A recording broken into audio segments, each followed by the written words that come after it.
as underwater, but have you been in touch with the church, or what is your experiences with church? Have you asked church to support you on exposing the grooming gangs? So when I set up the English Defence League, every city we went to highlight these gangs, the leaders of the church turned up on the opposite side with the Muslims holding signs of love and diversity. Yeah, the Christian leaders. That's what they done. I then had I got invited to a meeting with Tony Robinson, who is the Bishop of Pontefract. Yeah. So when I got invited to a meeting with the bishop, I guess the bishop comes under the Queen. This is a big meeting. Yeah. The church have asked us to meet them, and they brought with them. What was it? So Islamic leader who preaches at the Golden Dome Mosque. They brought some big Islamic preachers to the meeting. We sat at the meeting, and the Islamic leaders, we were there to tell them what our problem was. That this was a secret meeting, away from cameras. It's never been reported. We met, and they basically said, and the church leader stood there, and he said, we have joint days together. At Christmas, we have a meal together, yeah, with the Muslims. And I said, do you have wine at the meal? And he said, no. I said, so you have why don't you have wine? Because of the Muslims. I said, so you have a Sharia compliant bloody Christmas meal, yeah? You are bending everything about yourself for their belief. Why? They don't respect that.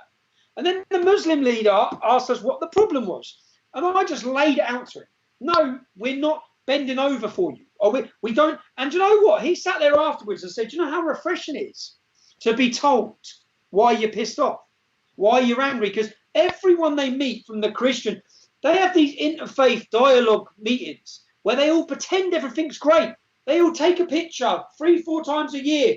They hold up signs. And that doesn't solve nothing. That doesn't get to the root cause of the problem.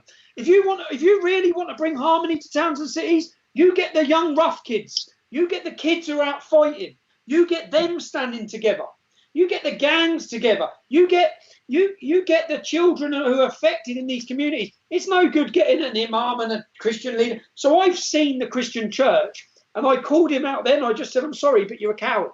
You're total cowards. You know and I know what the problems are. We all know it's a problem. Your community's been taken over, and the girls are being raped, and you're holding up diversity signs. That's the reality of it. So I've watched for years and I question, because in my local church, we have a fella. You know what? I question if he even believes in Jesus.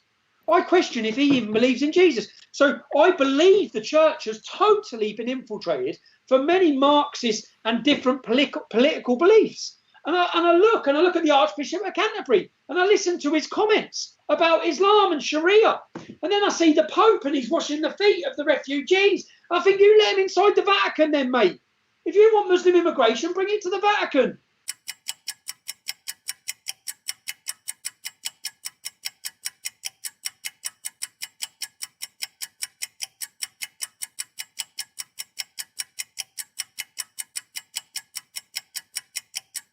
You're my end and my beginning. Even when I lose, I'm winning. 'Cause I give you all of me.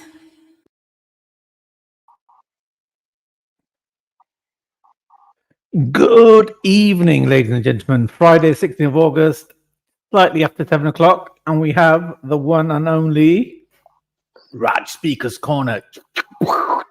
Oh, good day. How's it going, mate? Man? Can you hear me? Because I'm actually not at home. As you know, I'm somewhere else, and I'm using my new phone. So you actually sound better. In fact, is it? In fact, I would say you sound even better than Banksy's expensive audio equipment. Toupee. Yeah. Do you know he's got a hidden mic in that? What, in the toupee? I already got a kitchen in there as well. Makes his food in there, innit? He got a toilet. Yeah, last year's Christmas downstairs loft. He's got a penthouse. He's got a room full of babes as well. Yeah, that toupee is multifunctional. Yeah, so I'm going to be a bit quiet.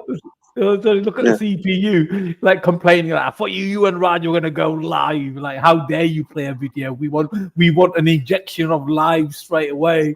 Yeah, straight away, like they're drug addicts, innit? Like, opioid users, freaking going mad, innit? Spazzing out and having, like, what is it called? Like, yeah, and Ultra, big up to Ultra. I am free. I'm freer than I've ever been. So this free the Raj, I don't know where you want me to be free from. I'm free from the bullshit.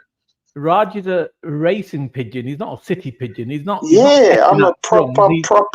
You know when they send messages and all that kind of bullshit in the past. But the thing is, and who's Miss Piggy, man? God, I love Miss Piggy. Big up Miss Piggy. She's a special guest. Actually, she's from my Discord. She's a very very intelligent lady. Where's her little old Kermit that she can hit on the head? She don't got one. She needs. Are you the Kermit? Are you the Kermit? Yeah, I mean, today I'm a little bit more. I can talk a bit more just because, obviously, when I'm at home now, because my mum. Look, let me just explain something. Before, my mum was, unwell, but she could do everything herself, right? The problem now is that my mum's got arthritis. So what's happened now is that I just can't be doing live streams up before in it. I have to put my mum first in it because she can't even pick up stuff half the time and can't walk up the stairs without kind of like problems and stuff. So, but now I'm somewhere else for 2 days. Won't say where, just in case the gay fans, and I love the gay people, but not the ones that want to, take up the bond in it with me, and I'm not into that in it. I just want to be friendly with them, and so I'm kind of like a little bit more free to talk at the minute. But I'm waiting for some guests to go before I can really let rip in it. So let's go a bit soft for the first couple of minutes, and not like that way, you dirty brothers. You do seem to have a very addictive fan club. I know, it's so weird because I've not thought about anyone, right? For like, when is it? I think like a year and a half. I've just been I'm so out of the scene that I haven't thought about anyone in it, and having to listen to people or listening to I can't listen to them anymore in it. Yeah, okay, I'll see you tomorrow. Hold on, just give me a second. Hold on. Sure. Put your mic on mute. All right, so don't worry, everybody. Raj will be back momentarily. In the meantime, let's say hello to everyone. Mic drop. I think you were the first person in. Not sure if you're still in. Obviously, Miss Piggy, Ultra, Ducky Gold, Ben, CPU. I like that name. CPU, History Reset. And nobody else has commented yet. As soon as you do, sorry, just some guests just leaving in it. So I need to. That's all right. I was just saying hello to everybody in the chat anyway. Yeah, just once they've left, then I can talk properly. Yeah, so my kind of like I just can't explain it. Why they're so goddamn well obsessed with me. So weird. It's weird. Yeah, it's very strange. So the next day you sent me a message and said, look, they're reviewing the video. Oh yeah, on G Block. I said low IQ block. Oh yeah, but I big up G Block. I do still get on with them, even though I disagree with them in it. I can disagree. I wouldn't say low. I can disagree with people and still be cool with them in it. Like I'm mature enough to do that, unlike other people. And so when I was listening, I big up to Lady D as well. I have no real issue with her, but they just don't listen in it. Like, they just don't listen. Listen to what I'm saying. They're there to feed. They just want a good argument. That's all it is. That's my issue with them. They just one constant argument after another. No one seems to learn. Like you said, they don't listen. It's just one drama after another. Hey, CPU saying no gussa today. What do you mean no gussa? Huh? Potira? No, my joke. No. So yeah, I mean, I listened to that one. Well, let me have a listen in it. I thought, let me listen what they're saying. And half the stuff, they don't even get what I'm saying in it. Like, they're misinterpreting and they're not understanding my points, or they're taking it very kind of like, in a kind of black and white situation, right? I'll give you one example because I just want to clarify something. when I say British people, right, or let's put the British people first, that includes that them. means, yeah, everybody. Let me just clarify this again. Because I need to do it like I'm talking to children, I think, yeah, no offense to people. I need to now have like I'm talking to kids. Mhm. Children, everyone sit down, listen to the teacher. Yeah, my name's Mr. Tattle, and I need to tell you a lesson that, when we're in the UK, we have a little island called the United Kingdom, done a lot of bad things in the past, naughty, naughty, naughty, yeah? And we're going to keep on telling them off and reminding them. But we are on an island, and we need to make sure that we have the best for us and the people on this island going forwards, right? Mhm. You can still remind them about the sins of the past, that's fine.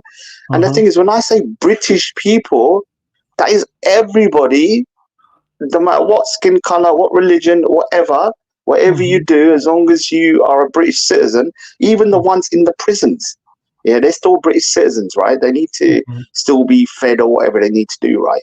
When I say that, that means includes everybody. So I said something, we need to put the British people first in it.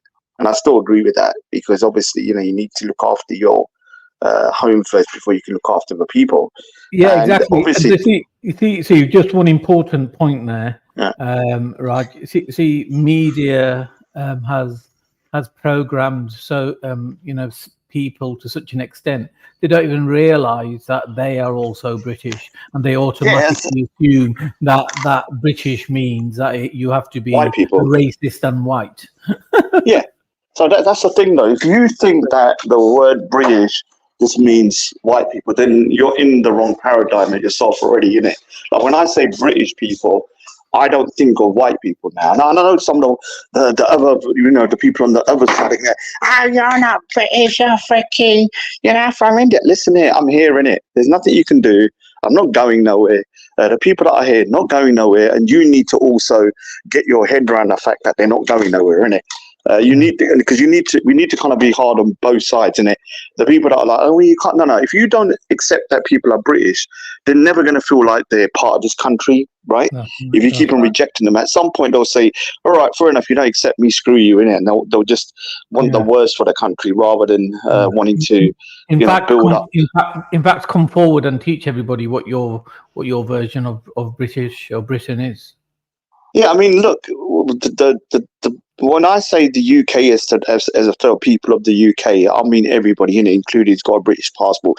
Even if I strongly disagree with your ideology, or strongly disagree with what you believe in, or who you, who you associate with and stuff, I still believe you're part of the British community, right? You might need to be in prison, though, innit? Some people, as I'll explain later, some people need to be in prison, but it's still British, innit? Yeah. The other thing is, if I'm referring to white British, can I ask you a tricky question on that? And this is a tricky question. Yeah. So Shamima Begum, she had her British citizenship removed.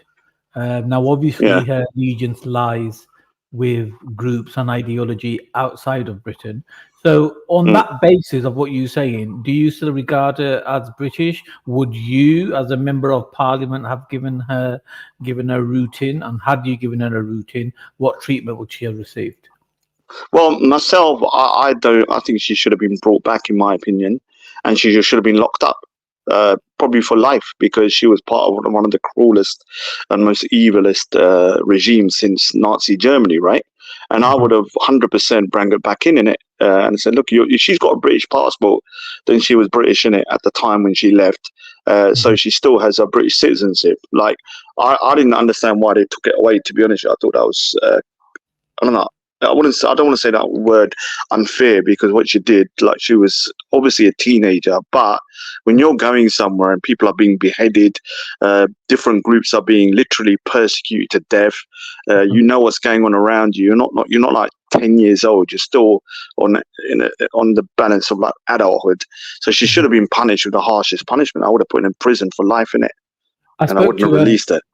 I spoke to a barrister that specializes in immigration, right? So the type of barristers that go to Heathrow and saves people from being sent out at the last minute, that type of thing. They earn thousands upon thousands a day, right? It's ridiculous. It's a racket. So I was speaking to him, and he said that one of the main things that they would have considered before removing her citizenship was the fact that they wouldn't have been able to do that had she been in the UK already, but also she had another place to go, which I assume is Bangladesh. So she had the option, or they would have accepted her in Bangladesh. She was, in his opinion, most likely, though he couldn't state it as a fact, refusing to go to Bangladesh, which is Does she have dual citizenship? Did she have dual citizenship? I don't know, but her origins were Bangladesh. But he says he believed it was likely that she was probably refusing to go there, and despite the circumstances of her arrival here in the UK, she was still willing to come here, which I thought was laughable because she did everything. If that is true, she did everything in her power to be against the UK, and now she was literally begging to come back. It would seem. Yeah, I mean, I personally think they should have let her back, but she should have been put into into prison for life, innit?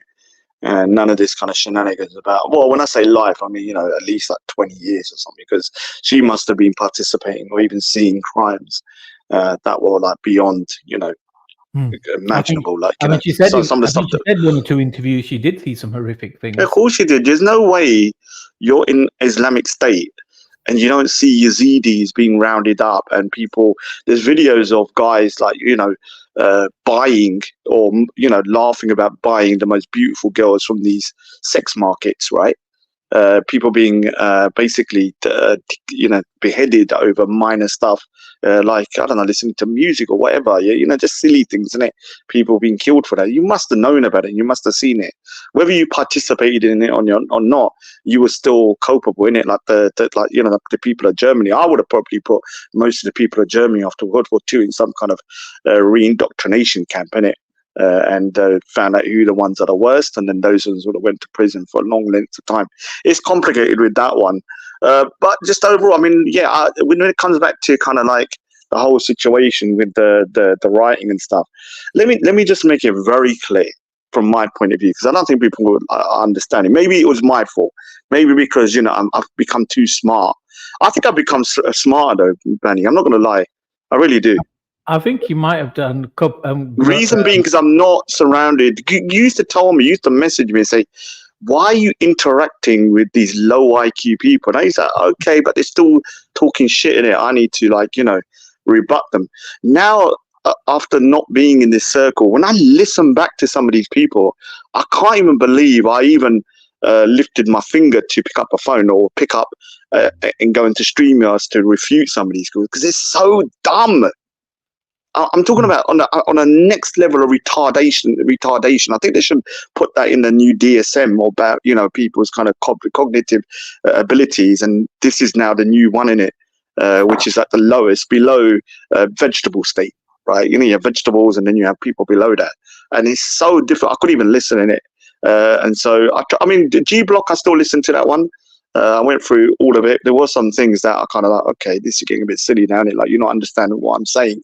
But overall, it's very, very difficult to kind of like listen to people now on this situation. It's why I'm not going to, even if I wanted to, I still wouldn't come back, because the way it is, you put the video up of Adnan Rashid, and I think we'll play that later, of me interrogating liar Adnan Rashid, and when I saw that, I was like, okay, at least Adnan Rashid, even if I disagree with him and I think he's a liar, he was a formidable foe, innit? It's like Batman, and I am going to compare myself to Batman, Batman is only Batman if he has an opponent which is formidable, right? Like the Joker, the Riddler. And I was like Batman fighting people that were picking up cigarette butts from the floor of the street. Yeah, those type of level of people, right? And so I need formidable kind of like opponents in order for me to be able to kind of like, survive in this kind of like, or even ever come back into this. I can't have like low level street thugs when I'm Batman or Rajman, whatever you want to call me. And then you got these guys freaking so stupid. They can't even, string a sentence together or even understand what I'm saying. Right. And, as much as I disliked Adnan Rashid, he was a formidable foe. I have to say that he's very smart, very crafty. I would say the word jalak, meaning crafty, and he could twist And people up. if you knew that, I mean, that's your opinion of Adnan Rashid, not mine. But if you knew that or felt that, then why did you, and Jupiter is guilty of this as well? Why do you guys, or for you, why did you continuously keep going back and hacking at the same tree that's already been chopped down? I'll be honest with you, it's like the low-hanging fruits, isn't it? Like when people are so dumb, kind of. Now I agree with you. At the time, I would kind of like just do it because sometimes. Look, remember it was COVID as well. A lot of the time, there was other things. Very boring things were going on. There wasn't that much going on, and so I was going to speak at school, and so I did give way too much energy. Yeah, even Raspect, who I don't really like, I would still consider him a formidable foe. Right, he wasn't somebody that was a pushover. And to CPU bus there, what do you mean? Job karo padira. I will say, well, what about that lying little rat shit? He lies all the time. Yeah, he lies like freaking. I eat freaking hot dinners, man. He in not all about that little football. Yeah, so I will say it. And so for me now, I'm. If I'm going to come back, I will come back on your panel, and then I can talk to people and have proper conversations with people, rather than having this kind of like very one-sided. Even G Block, no offense to G Block, I wouldn't go on G Block, not because I don't like Belly or I don't like G Block. I know it's just a shit show, innit? It will get turned into a shit show. So for me, I haven't got time for that, man. I have not got time because of my mum's illness. Like I said, my sister passed away. I've got other things going on with my art career and stuff. I don't have time. But I do think it's important to talk about. Obviously, like I said to you, what's going on here. So, what's all these numbers putting down Shivacha? What is Shiva? Big Shiva. Shiva is a bit of a demonologist. He likes his numbers, astronomy, and numerology. But what's he writing 108, 138 for? I think he's a pagan. Oh, is he? He's a pagan, is he? Okay. I believe so. Correct me if I'm wrong, Shivite, Mr. Jagannath. But I believe that to be true. Yeah, I think CPU, you're kusra. So that's why you like me telling you off, innit? Don't worry, I'll tell you off again.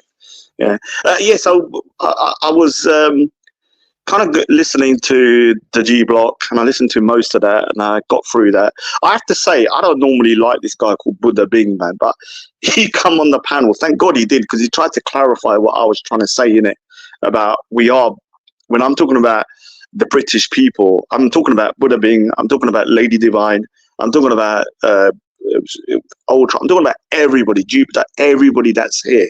When I say the British white people, then I'm just talking about the British white people, right? Obviously, I don't know why I have to explain this. If I say, obviously, the Pakistanis, I mean the British Pakistanis, but I can't go all the way down. I can't keep going about every single one. So for me, it's kind of a little bit difficult to understand if like people don't see themselves as being British, then it's hard for me to kind of like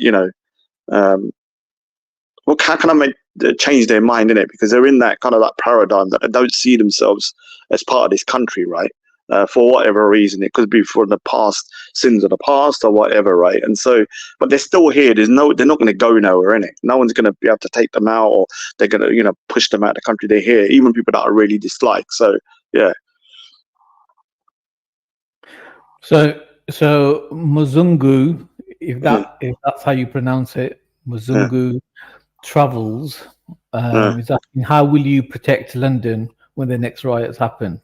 As Batman, what I will do is what I normally do: put my feet up and eat some baked beans, and hope to God that it goes all right. I mean, on a serious note, I don't think anyone can really do anything. I will have to say a few things here, because I need to clarify before we go on.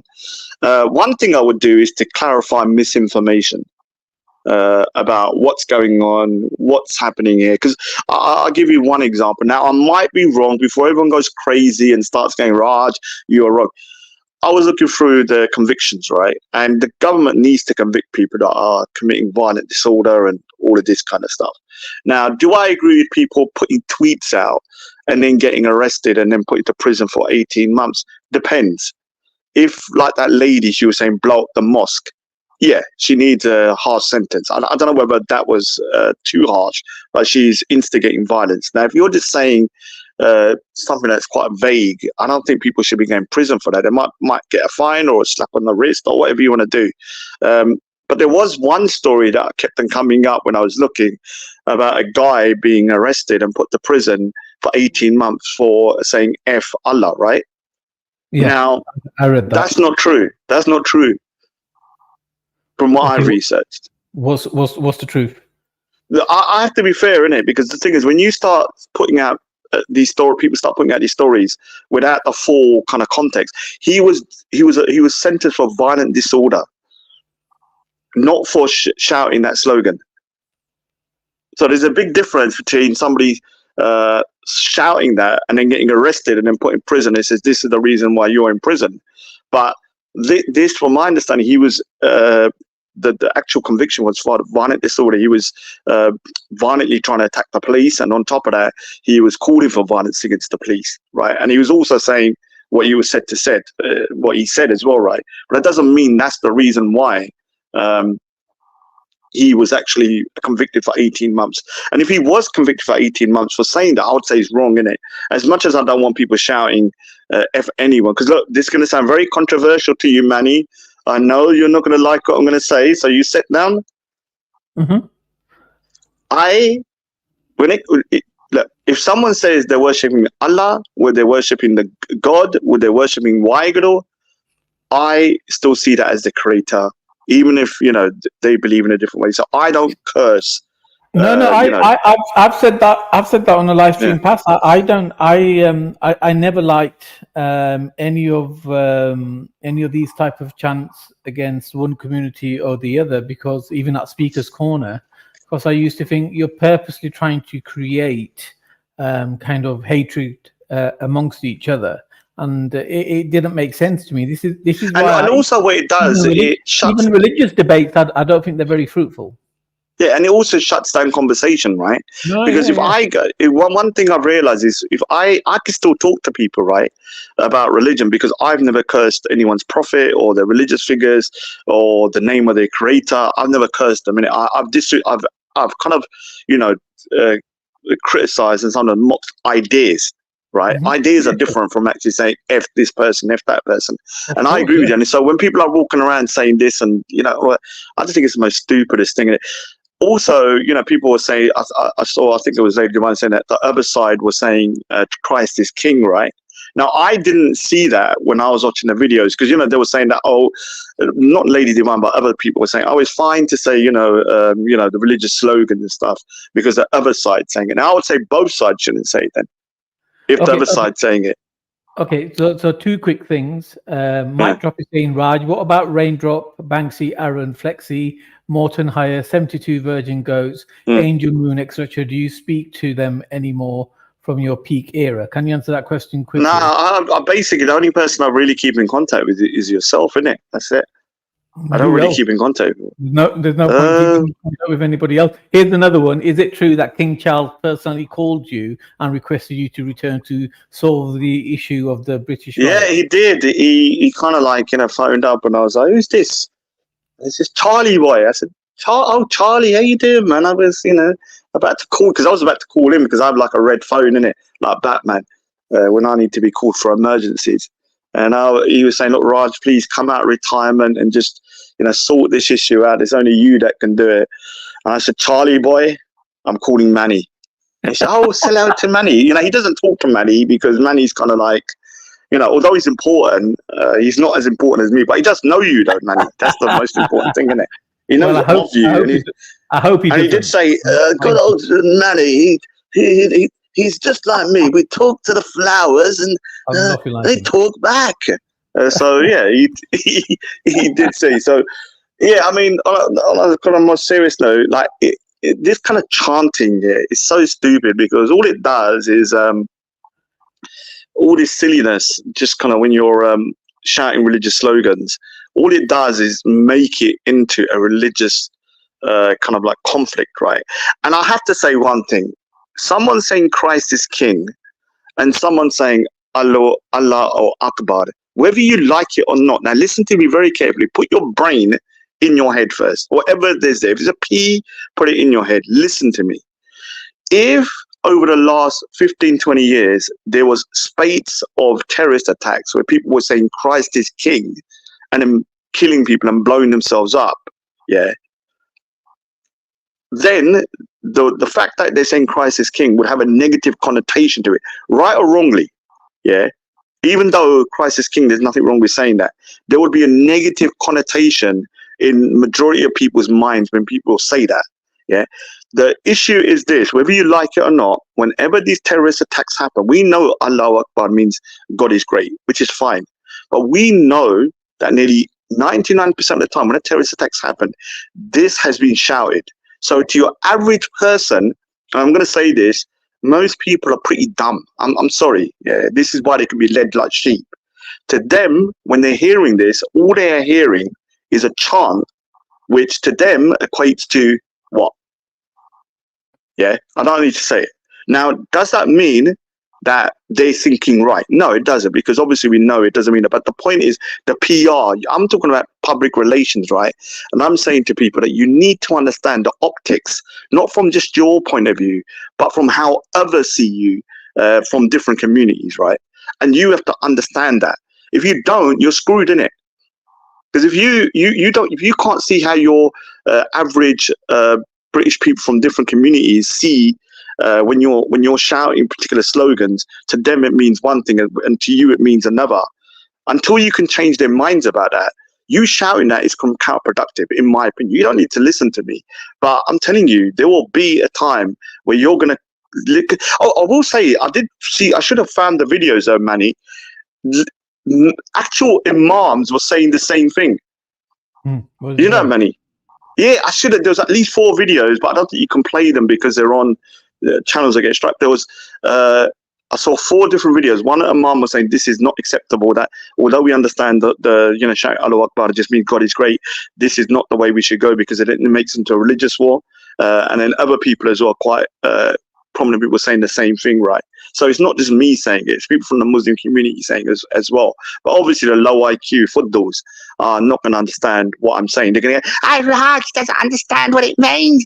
Raj is against me saying God is great. No, you can say God is great as much as you want, right? But don't say it when you're about to smash someone's head in or about to do something or defend yourself.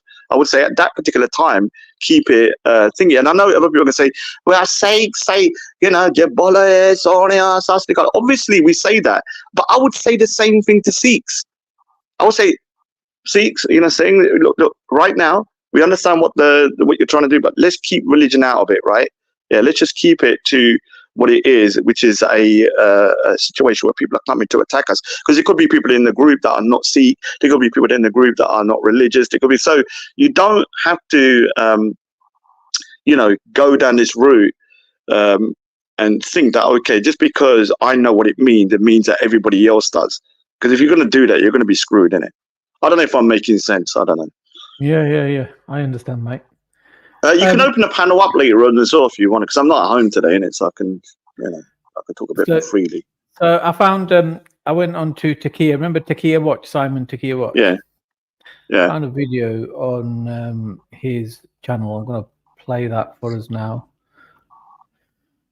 Takia Watch? Born and bred in England, in Stoke-on-Trent, in Cobridge, and the older community knows me. And they will know, if you ask them, they will know, like these labels, what they're putting on, like terrorist, this, that. They will know, I know terrorist. Usman Khan, a 28-year-old man from Staffordshire, is the suspect behind yesterday's London Bridge knife attack. He was an Islamic terrorist. So let me get this straight. The dude who complained about people in Britain being Islamophobic for drawing a connection between Islam and terrorism thought he'd prove his point by becoming an Islamic terrorist. Bruh. Yeah, crazy, isn't it? Crazy. I mean, that's actually reminds me of why I went Speaker's Corner as well. Because one of the guys, Usman Khan, I think was in a Karam Butt, was one of the guys that used to go to Speaker's Corner who done the London Bridge attack, where 8 people were killed, right? And so these guys were all on the register of like MI5 or Anjem Chowdhury's crew, and obviously the video that you put on your other channel to sort of to sort of kind of like show, you know, my kind of like past endeavors. I have to say, I was a formidable. No wonder people were scared of me, innit? I was scared of myself when I watched that video. I was like, damn, Raj, you were freaking going in it. And the thing is, the reason why I was so angry on that video, I don't know if you want to play it for a minute so I can explain what was going on, because I think it's important. The Adnan Rashid one? Yeah, that just the one that you clipped. So. Oh, for the intro last week? Yeah. All right, give me 1 second. Just getting it up here. Oh, actually, I should have the actual video file. Bear with me. When did I make that video? Do you remember? It's the one that you done as an advert for this stream. I found it. Calm down, calm down.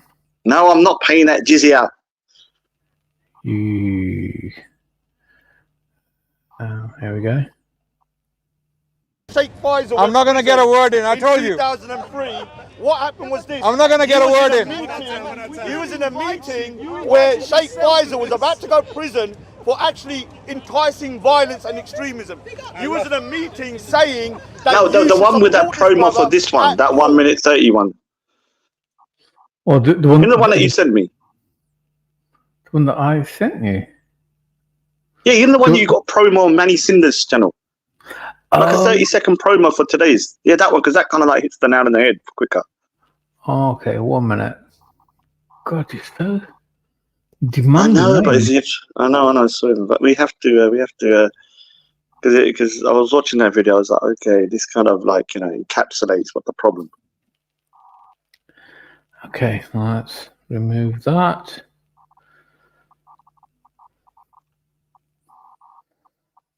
A mic drop.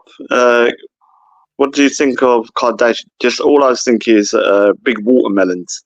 What would I do without your smart mouth? We told you 3 months ago that this individual, Abu Qasim Muhammad Haddad, was an extremist that has been filmed with Anjem Chowdhury for 2 years. We have video footage of him, Vice News. And Abu Qasim, you asked him on camera, you did a nice little piece where you rehearsed it and you made him deny the fact that he's your cameraman. Instead of, what you should have done was that, no, I do it my way. For 2 years straight, this man has been coming up to him and me saying we're paid instigators, we're Islamophobes, and we're racist.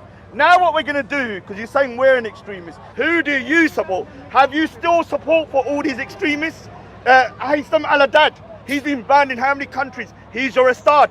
You was at Cage actually defending a woman who's now in prison who was instigating terrorism in Pakistan and places. I'm not going to get a word in. What we want to know with yourself is, why do you lie so much? Are you a Shia doing taqiyya 24/7? I'm only joking. Sorry to the Shias, right? But they do have that concept about lying right now. The reason why this video kind of brought back a lot of memories, I haven't seen the video so much, and people probably think, why am I being so harsh with Adnan Rashid? Adnan Rashid is also part of the problem, right? Because this guy is such a big liar, and he has so much sway with other people around the UK, the youngsters. He is smart. And now, so the thing is, what frustrated me with him is he was calling myself and Steve extremists, right? But his own camera guy, who's been filming him for like a year or so, was part of Anjem Chowdhury's crew, right? That particular guy, prior to this video, I think just maybe a week after, he then was sentenced to 5 years in prison for promoting terrorism or dissecting terrorist literature and stuff like that. And he's out now, and he's back to his old ways. And the thing is, Adnan Rashid, we told him multiple times that this guy was basically part of Anjem Chowdhury's crew. We showed him videos, we showed him photos, not just like telling him. And this guy knew. It's not that he didn't know. He knew 100%, because do you know how I know this? Because even Shamsi, I'm going to bring Shamsi into this because I've known this from before, but somebody reinforced to me. I met one of Shamsi's guys a couple of weeks ago, and he told me, and I don't want to say who to you, he said that Shamsi and them spoke to him as well and told him about this guy. Also, everybody knew that there's a video of Adnan Rashid from in the year 2000 where he was supporting a known extremist who's now been banned from the UK, and telling young Muslims to go and actually support him at at the court case, right? And he denied it was him, even though everybody, including all the Muslims, said it was him. But he outright denied it, even with so much evidence against him. And this is why I think people like him are very dangerous, in my opinion. Not in terms of, do I think he's an extremist in terms of he's going to radicalize people, but he lies so much about trying to conceal other people's what I call kind of like extremism. So he hid the camera guy, and he defended him up to the hill until the guy was basically put into prison. Then he had to say, okay, yeah, he was an extremist and I made a mistake in it, blah, blah, blah, which is fine. But if that's your leaders, people that you kind of see as stars and people that you see as, your high-end kind of intellectuals, I'm sorry, this is disgraceful behavior, in my opinion. So this is why I really, really dislike that guy. Even though I think he is a smart dude. I won't take that away from him. All right, thank you very much. We'd love to see you and Adnan back together having a debate. Remember we did that debate on your show? Oh God, he got so upset. Would he call that a debate? I was on my slaughter, innit? Yeah. Do you know what? Maybe. Do you know what saved this guy? Him. I felt. There used to be the two other one, that goggle-eyed little golem-looking one. What's his name? I forgot his name. And there's another one, right? They were all behind, kind of supporting this guy. And I swear, those three, COVID saved them. COVID saved them. Yeah.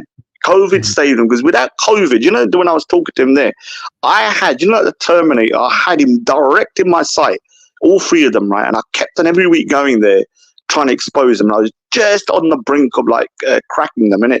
And then COVID happened and they closed the whole part down. So yeah, maybe God was looking after them in some way. I don't know why. Maybe they repented now. Am I still slim vegan? I don't know if I'm slim. I'm just, I'm not fat, but I'm just in the middle, innit? So yeah, I don't mind opening up the panel afterwards. I was just trying to go over the reason why I wanted to do a second part is so that people can kind of chat as well. And then because last time we only had what's his name? What's the name? Jupiter on there. Can I say to people in the comment? Can you ask me questions about my box? I don't box anymore. And just ask questions about. If you want to ask questions about what's going on in it. I'm too intellectual now to be talking about boxing. Yeah, I'm too smart now. I do want to go over one thing, and I don't want to spend too much time on it. I think you know what I mean. Is that going to be okay? Yeah. Do what you want, right, mate. So I don't. You normally do. yeah, I know. So I don't want to give certain people airtime, right, or even kind of energy, because when they hear me talking about them, they get rock hard, yeah, and then they're gonna have to go out and bang their boyfriend all night, right? And these people, I know, I'm sorry, but it's the truth though. Even me mentioning them makes their, dingling just they just get so turned on, right? But I was sent a clip, right? But sorry about the crassness. But I was sent a clip, and I do get clips sent to me sometimes. And if I'm being honest, if you send me clips, I do sometimes listen to them. But if I don't feel like they're really worth my time, I just don't really. I just put them in the side and just don't think about it. But I was sent one clip yesterday, and it was a clip from Ghost Puddy Dark Corner's channel, right? And I'm telling you, I can't listen to that guy's voice or even the people in it. It is so excruciatingly dumb, right? But they sent me a clip, and the reason why this clip's important because I think this clip kind of encapsulates what some Muslims think when it comes to terrorism.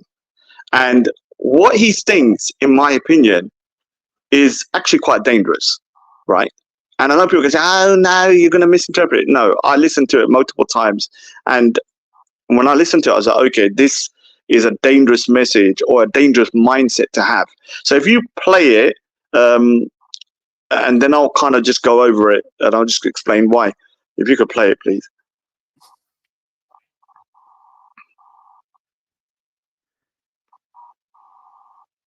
Is he there? Is he bored? Is he bored? Give me a second. God. Oh, sorry, dude. I'm not a production manager, I'm supposed to have staff doing this for me. Yeah, and Fatty Bum Bum Khan's on there, so ignore him and ignore the other guy, Triller, the Prozzy Driller. You know, the guy that used to get prostitutes when he was 15 years old when I was studying for my GCSEs. He used to look in the Southall Gazette for prozzies. So ignore that Amali and Shalabi and ignore Fatty Bom Bom Khan, right? You just need to listen to Ghost Pudida Corner, who, in my opinion, is drunk on this stream. And I'm going to say this straight. I've been around a lot of drunk people, and this guy has turned to drink either because of Triller or because I turned back up, and then, you know, he's literally had you know, like some sort of, you know, panic attack, right? And I think because he was drinking, he's then slipped out this thing where he's kind of given his true opinion about terrorism. If you just play it when you But can. Muslims drink nowadays anyway, because Andrew Tate drinks, doesn't he? Yeah, I mean, yeah, but the thing is, I'm still surprised, innit? Like, you know, but then again, that Triller the Prozzy Driller can turn anyone to drink, innit? God, how I could, you know, one thing I'm so shocked about, how I let a man ring me in the middle of the night, like a woman, and send me poems. I'm so embarrassed. I should take my man card and chuck it in the bin. I can't believe I allowed myself to do that. Dude, Triller sent you poems? Dude, he sent me poems. I'm not joking. It was so, oh God. And he used to phone me and I used to have to tell him, look, Raj, and I'm talking about 4 in the morning. And he used to be drunk and he used to tell me stuff. And I used to keep telling him, dude, I don't want to talk. And he wouldn't get off the phone. You're like a girl who keeps on talking and talking. And I was like, I have to go in. He used to get upset and get angry. He is such a freaking loser, man. God. And he's still drinking. I thought 2 years later he might have sobered up. But he's even worse. He's even worse. And he's like a woman, man. Damn. Sent me a poem about, God, I mean, if someone's going to send me a poem here, like as a man, please, I'm straight, innit? I'm begging you, I'm straight. What type of poem? Like Rose? It was a poem about his feelings, right? About his feelings. I'll send it to you. It was a poem about his feelings. No. Don't send it to me. Yeah, it's so embarrassing. I mean, look, I'm going to say this. It's nothing wrong with telling people life, but don't send it to me, innit? I don't give a shit about your feelings, innit? Okay, I'm going to play this video of yours. Yeah. So that's a lie then, yeah? Yeah, so I don't agree with that. No, it's chatting shit. Yeah. So let's put a pin in that, carry on. To understand, this isn't just like an overnight thing, right? I said before in 2017 that things are going to, remember 2017, there's 3 terrorist attacks. Yeah, when I went to Speaker's Corner, the reason I went is because of all the terrorism. Yeah, but you don't explain. Oh, that's a lie. No, that's a lie. That's a fucking lie. He only went there to try and get fame and notoriety. That's the only reason he went there. He was on an ego trip. That's it. And that's totally against Sikhi. This little lying piece of shit. Also, I would like to say that terrorist attacks happened because of the British foreign policy. This is why I dissed the foreign policy and people said, I'm the problem. The reason is the foreign policy is the problem. This what put my kids and your kids in danger. Because if you think you can go around other countries and terrorizing them and taking over and not expect a retaliation, then you're naive. What? Whoa. I'm just going to rewind that. Just make sure I heard it correctly. Terrorist attacks happened because of... He was on an ego trip. That's it. And that's totally against Sikhi. This little lying piece of shit. Also, I would like to say that terrorist attacks happened because of the British foreign policy. This is why I dissed the foreign policy and people said, I'm the problem. The reason is the foreign policy is the problem. This what put my kids and your kids in danger. Because if you think you can go around other countries and terrorizing them and taking over and not expect a retaliation, then you're naive. Dude, because... No, you can't. Yeah. All right, so... Wow. Let me pause it. Yeah, so... You can hear clear cut because I think he's drunk here, and I'm going to say that 100% because I have been around a lot of drunk people. Yeah, he's drunk, right, and he's let out something that is very dangerous. Now I'm going to say to people that particular stream is taken down, but we've got it in it. So if anyone feels like it's within their kind of like mindset or duty to send it to the relevant authorities, you know, because the police are clamping down on online stuff. I think this particular, because I'm not going to get involved, but I think this particular thing he just said there is actually very, very, very, very kind of problematic, right? Especially in the volatile situation we're at the moment, where he's basically saying that because of foreign policy, obviously we can disagree with foreign.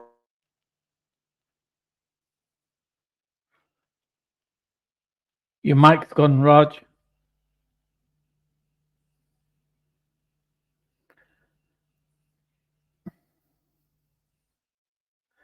Right, Raj's mic has gone. Well done, Raj. I think you've got a dodgy phone. Maybe go back out and come back in. I think Jupiter must have finished her live stream. All of a sudden, we've gone to from about 40 people to about 100. Jupiter comes, the entire internet comes with her. Hello, everybody. Hello, Wendy Wu. Not sure how to respond to you, Puppet. But hello to everybody, including Teddy, Light for Souls. Oh, some names. All Eyes on You. Quite a few names that I recognize and some that I don't. I'm sure Raj will be back momentarily. So it's a good stream so far. Some of you guys are going to have to rewind and listen to some of the stuff that we already presented. Raj, can you hear me now? Can you hear me? Yes. Yeah. I mean, I don't know if you. Is there more people in the chat now? Well, all of a sudden we gained 100 people, so I think Jupiter. All right, so let's play that again just one more time so people can listen to it. What do you want to play? Basically the clip of Ghost Pudida Corner justifying, in my opinion, terrorism in the UK, and basically on the stream 2 days ago. That's a lie then, yeah? Yeah, so I don't agree with that. No, it's chatting shit. Yeah. So let's put a pin in that. Carry on. To understand, this isn't just like an overnight thing, right? I said before in 2017 that things are going to... Remember 2017, we had 3 terrorist attacks. Yeah, when I went to Speaker's Corner, the reason I went is because of all the terrorism. Yeah, but you don't explain. Oh, that's a lie. No, that's a lie. That's a fucking lie. He only went there to try and get fame and notoriety. That's the only reason he went there. He was on an ego trip. That's it, and that's totally against Sikhi. This little lying piece of shit. Also, I would like to say that terrorist attacks happened because of the British foreign policy. This is why I dissed the foreign policy, and people said, I'm the problem. The reason is the foreign policy is the problem. This won't put my kids and your kids in danger. Because if you think you can go around other countries and terrorizing them and taking over and not expect a retaliation, then you're naive. Dude, Okay, so pause it. So basically, you can hear for what he's saying is that basically it's the people, because I'm sorry, I don't care what's happening in a different country, the foreign policy, killing children in Manchester, the Manchester bombing is not a justified thing to do. You're saying basically, you know, it's because of that, that's why it's going to happen. So you're justifying it indirectly, yeah. And I'm going to say to people clip that. And I think, you know, in this time of tension, that should be sent to the relevant authorities, right? And let them decide if that is inciting or, you know, maybe kind of like even kind of like, you know, destabilizing social cohesion. Because when people hear that, it's basically telling people you deserved it, right? So the guy's taken the thing down. I don't think he's so dumb. I don't even think he realizes what he said. So he's not taking the stream down because he thinks he screwed up. He just probably took it down. But you have screwed up on that, and I think people need to really, really start taking this seriously, and then kind of like, you know, put in certain people, because we're gonna have this situation where everybody's gonna be kind of held to account. We want everyone, right? Would you agree, Manny? Everyone. Yeah, law has to be applied equally. Yeah, law has to be applied equally, including to you and me and everybody else. Yeah, everybody. Yeah, anything I say, anything you say at this particular time where things are so volatile, anything like this can cause an uproar in it. So people, please clip that And then if you feel like it's in your, your kind of like your duty as a British citizen to send it to the relevant authorities, I can tell you a good place to send it, because obviously I think is to go to MI5's website, and you can actually download audio clips and send stuff to them, which they can just kind of check whether it's relevant or not. So if you go, I know it sounds a bit silly, but you can go to MI5, and they have a website, and they have a link in order to send stuff or to give details about certain things. So do your duties as he said on the thingy. Goes put in that corner and trilla the foot door, prosy driller. Who, can I say something? He is a woman scorned. I feel sorry for him, really. Somebody, another man, let him take you up the rear, because I wouldn't allow him in it. And he started sending me poems and crying at night to me. He's phoning me in the middle of the night and telling me about when he was 15 years old, he used to go to the local Gazette shop, corner shop, and pick up the Southall paper and then look for prozzies, 60, 70-year-old dirty prozzies. And so when I was doing my GCSEs, he was getting STDs, innit? I got, how many? 6 GCSEs? He got 8 STDs. So you beat me on that. You got more STDs. So we're lowering the tone of my yeah, channel. no. I'm just saying it. Right. So so let's switch our attention to Wendy Wu now. Yeah. Much like yourself, I haven't really been interacting or doing shows or a few videos here or there. And to be honest, I always haven't produced them myself anyway. But anyway, Wendy Wu, when you and I kind of left and started doing our, private stuff, had soon after said Rishi Sunak, she didn't want ethnic people, and then she went a bit crazy against me, and she was best buddies with Simon Lord, and she went a bit doolally. She even had a massive fallout with Jupiter. Now she seems, since you and I have been gone and we've come back, she seems to be back on the scene and seems to be a bit more normalized. What's your opinion on this? She's did she ever apologize? Do we forgive her? I mean, or should I just ban her because we don't want that type of stuff in the chat? You shouldn't ban her. Let her talk.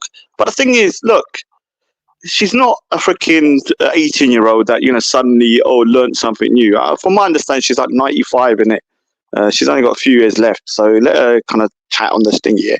And the thing is, she must know by now that if you say, I'm not letting ethnic minorities become prime minister, but I'm not racist, shut your mouth, Wendy, you stupid idiot. Like, if somebody is in the UK, right, and they've got a British passport, they can be whatever they want. That is the beauty of democracy, right? Obviously, there's a lot of things wrong with it. So, no, I don't think she's changed her mind. What she's done is she's realized she's crossed the line where even most people will go, okay, this is kind of boring, innit? Like, this guy, Rishi Sunak, he's brown, but he's even more kind of like, on the right than most people, And so she's obviously realized that, look, she can't justify her stance, right? And she's not changed her mind because she thinks it's wrong. Because sometimes I can see people and say, okay, I've said a lot of things and I've gone back and go, okay, I was wrong about that. I don't say I'm then wrong for something because I'm scared of the repercussions. Do you understand? As everyone's seen. Yeah, you've seen, I've stuck my ground and I still stick my ground when I say there's lots of Pakistani grooming gangs, right? Now, I don't say Muslim, I say Pakistani mainly. And I still think there's a threat of terrorism, but not to the extent that it was before. But now I think we have a situation where the far right could just be just as dangerous as the Islamic terrorists. Yeah, I think it's going to get to a point where you're going to have like a 50-50 kind of like situation where both sides. And what I would do if I was PM, let me just give you my first policy. I'll round all the far right, and I mean the real far right, and I'll round all the Islamic extremists, and I mean the real Islamic extremists like Chowdhury, and I'll send them on Elon Musk's spaceship, which is called SpaceX, his thingy, and Starship, and I'll just send them to the moon, innit? They can be the first, like you had Australia for the convicts, and we'll send them there, but with no oxygen and just a ship that's got around 30, maybe like 20 hours of oxygen there, and then they can figure out how to live up there by themselves, isn't it? So I don't believe that certain people have changed their mind. Someone like Wendy, she let it out, and I always said, and then people can say, right, you said Wendy's not a racist. I always said Jupiter's not a racist. Yeah, when people would ask, how can Jupiter be a racist? It's not even possible. Look, I've met her, and I've met her enough, and I've spoken to her enough to realize that when it comes to Jupiter, she can be ignorant. Like a lot of people can be ignorant sometimes. They just don't understand that. But once you explain to her, she's got the mental capability to go, okay, fair enough. And she's grown as well in a lot of ways about changing her mind. But when it comes to Wendy, in my opinion, she is somebody that, I used to say before, I don't think she's racist. This is what I used to say. Shall we ask Wendy to come on? No, I really don't need Wendy Wu trouble today, or kind of thing, because I want to talk about other stuff, and I don't want it to be the Wendy Wu show, innit? If I come back in the future, because I'll probably come back again at some point, but today I don't mind Jupiter coming on, but I don't want, just a kind of free for all of Wendy and that, because it's just going to come into a situation where I can't be bothered to argue about that. I've got more important things. I'm sure she won't if she's turned for the better. But we can. It's our channel. We can kick whoever we want off.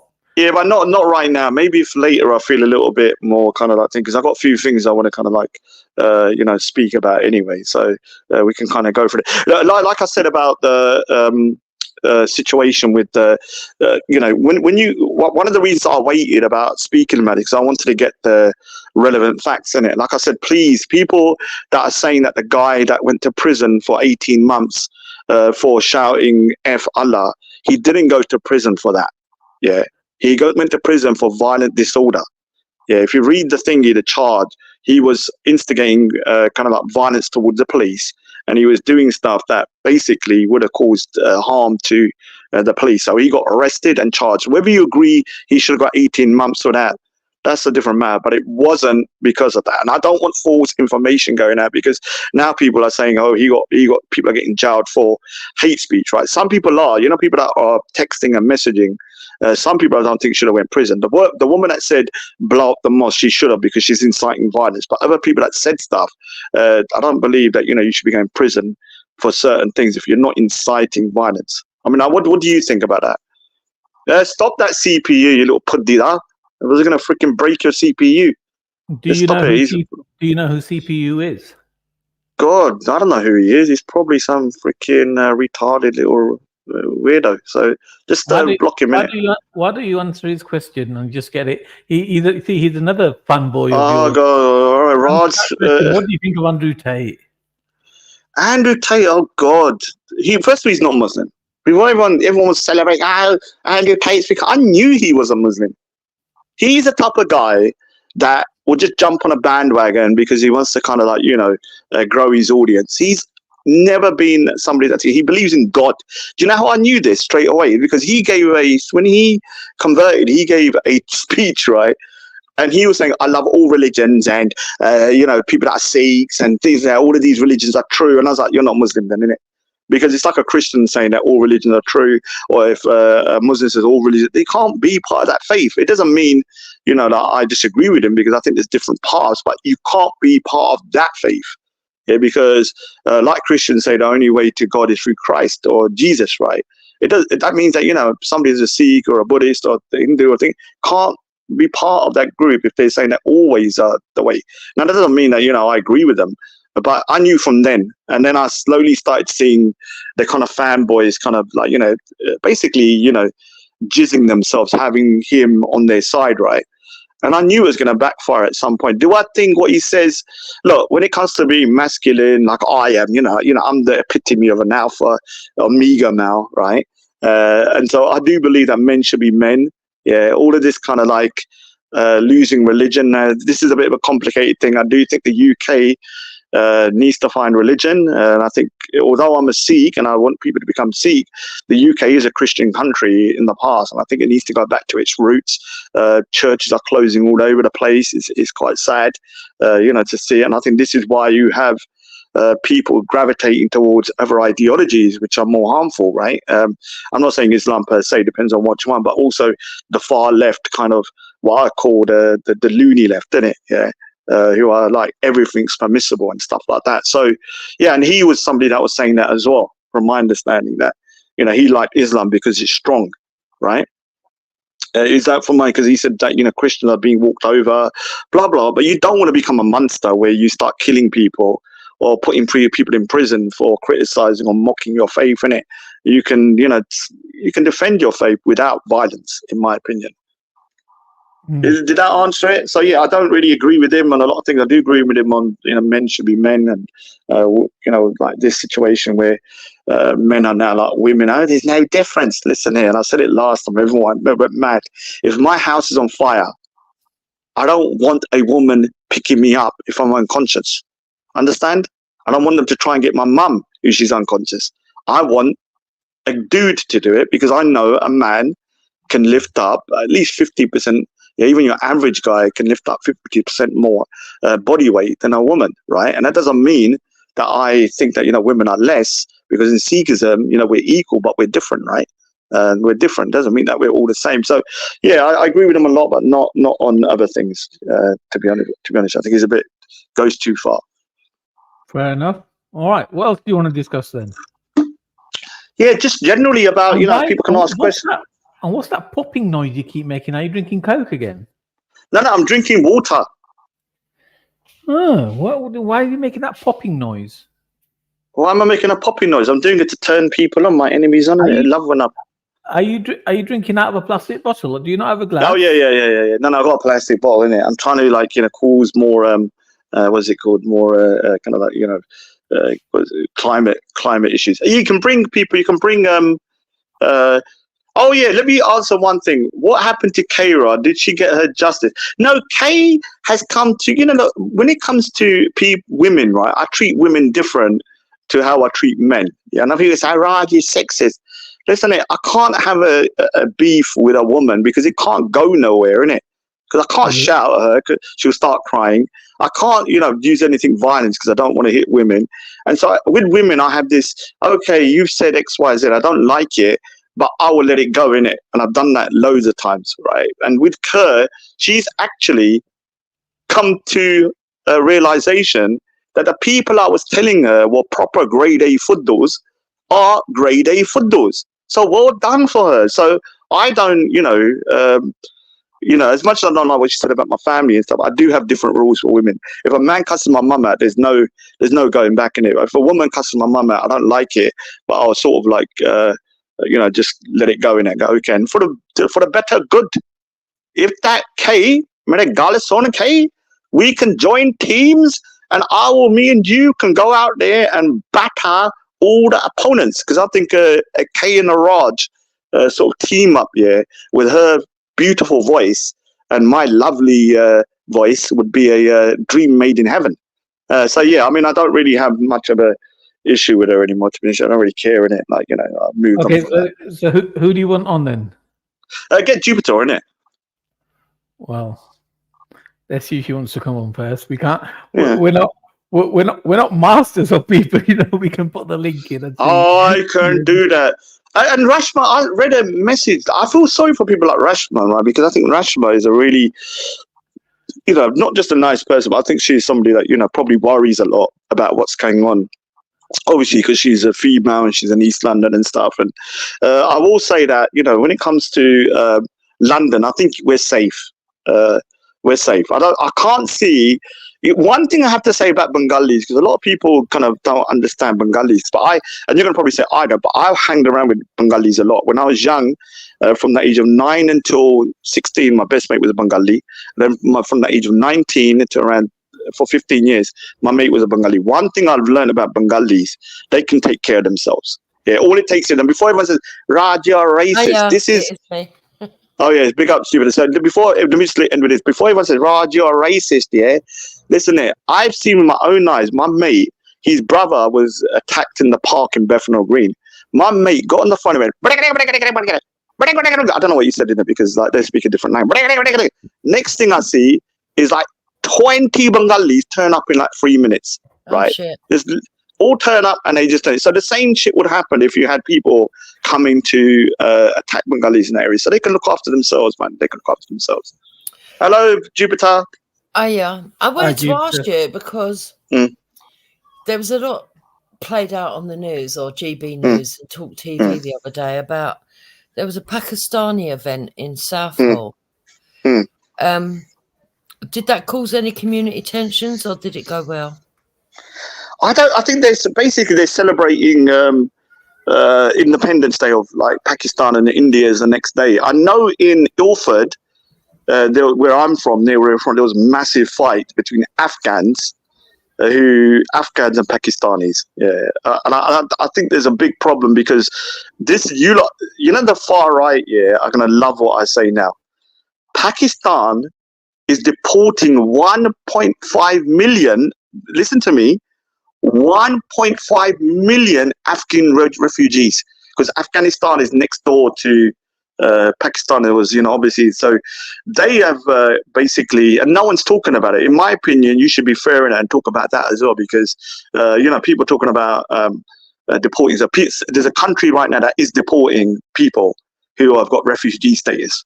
Yeah, and so I think that's why there's a lot of issues in Southall.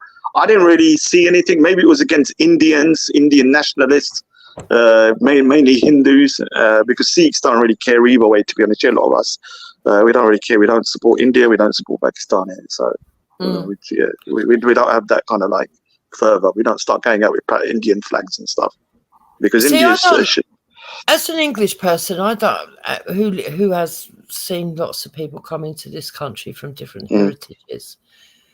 I don't have a problem with people having celebrations or events for even their Independence Day, even though it's an oxymoron. That doesn't bother me. But what does bother me is that when we've got all this tension around community cohesion, and then you're blocking off roads, and it almost looks like deliberate antagonisation. I mean, I don't think it's the most appropriate time to do it. I don't think. I think the biggest issue isn't that people are celebrating like independence. I think the biggest issue is I think English people don't feel like they can celebrate like stuff like St. George's Day without being called a racist. Do you understand? Yes. I think there needs to be. I think that is the issue, not necessarily because I think people should be able to, like the English people should be able to put out an English flag without being called a racist and celebrate their particular events that have been here for thousands of years, right? And so I think that's what annoys people more than the fact that people are actually, because it looks like there's a kind of like a double standard, and there is in a way, because I've seen people go, when they see it, but the problem is like some of the racists, the far right, have hijacked that English flag in it, and I think the real English people, the people that are not far right, need to basically take it back from them, innit? In my opinion, the only way you can take it back is if you're permitted to use it. And in a lot of cases, although having said that, I have noticed that if you put the British flag into the side chat now, or the St. George's flag, it does tend to come up. For a long time, it was blackened, but now it does come up in full. Yeah, I think that's the issue, isn't it? Because I can imagine if I'm in, because the way I try and empathize with people is to put myself in Punjab, innit? Yeah, so I'll give an example. Imagine if I'm in Punjab, where my family's from, and then I'm not allowed to put the Sikh flag up, right? But everybody else is putting their own flags up, right? Yeah, during their religious times. I'll be pretty pissed in it. I'll be like, hold on, what's going on here, man? This is where I've been here for, my people have been here for generations, right? And they've put it up and it's come out black, or is that someone actually saying? No, I've seen it. Mic Drop's got it on, then it's got the English flags. So what I'm saying is that you have to start. The problem with a lot of people, I've realized, they can't understand their opponents or the people on the other side's views, right? They can't put themselves in their shoes, innit? Like, I've tried over the years to put myself into other people's shoes and think, why would someone be upset about this or the other side, right?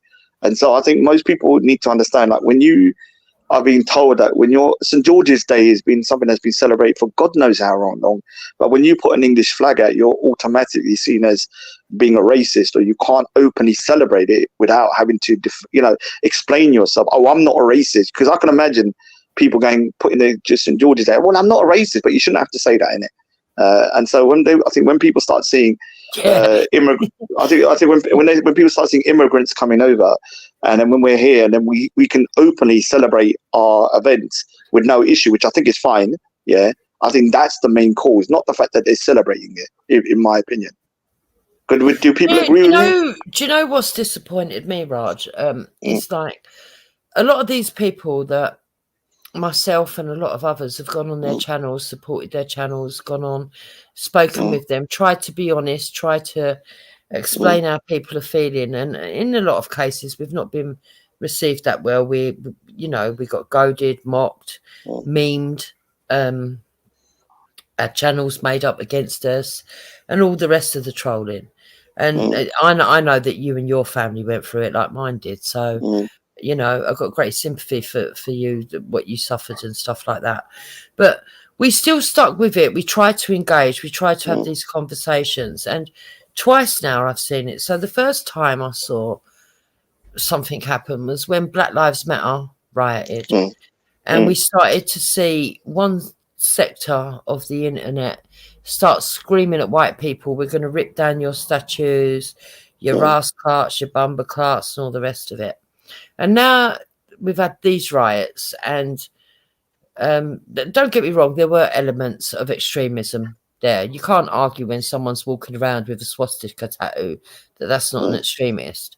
But the majority of people that went out, especially at Downing Street, I don't know if you've observed the Downing Street footage, but especially at Downing Street, there was people there that were taking flowers for the three girls because they thought that it was going to be a sensible protest. They didn't expect what happened to them.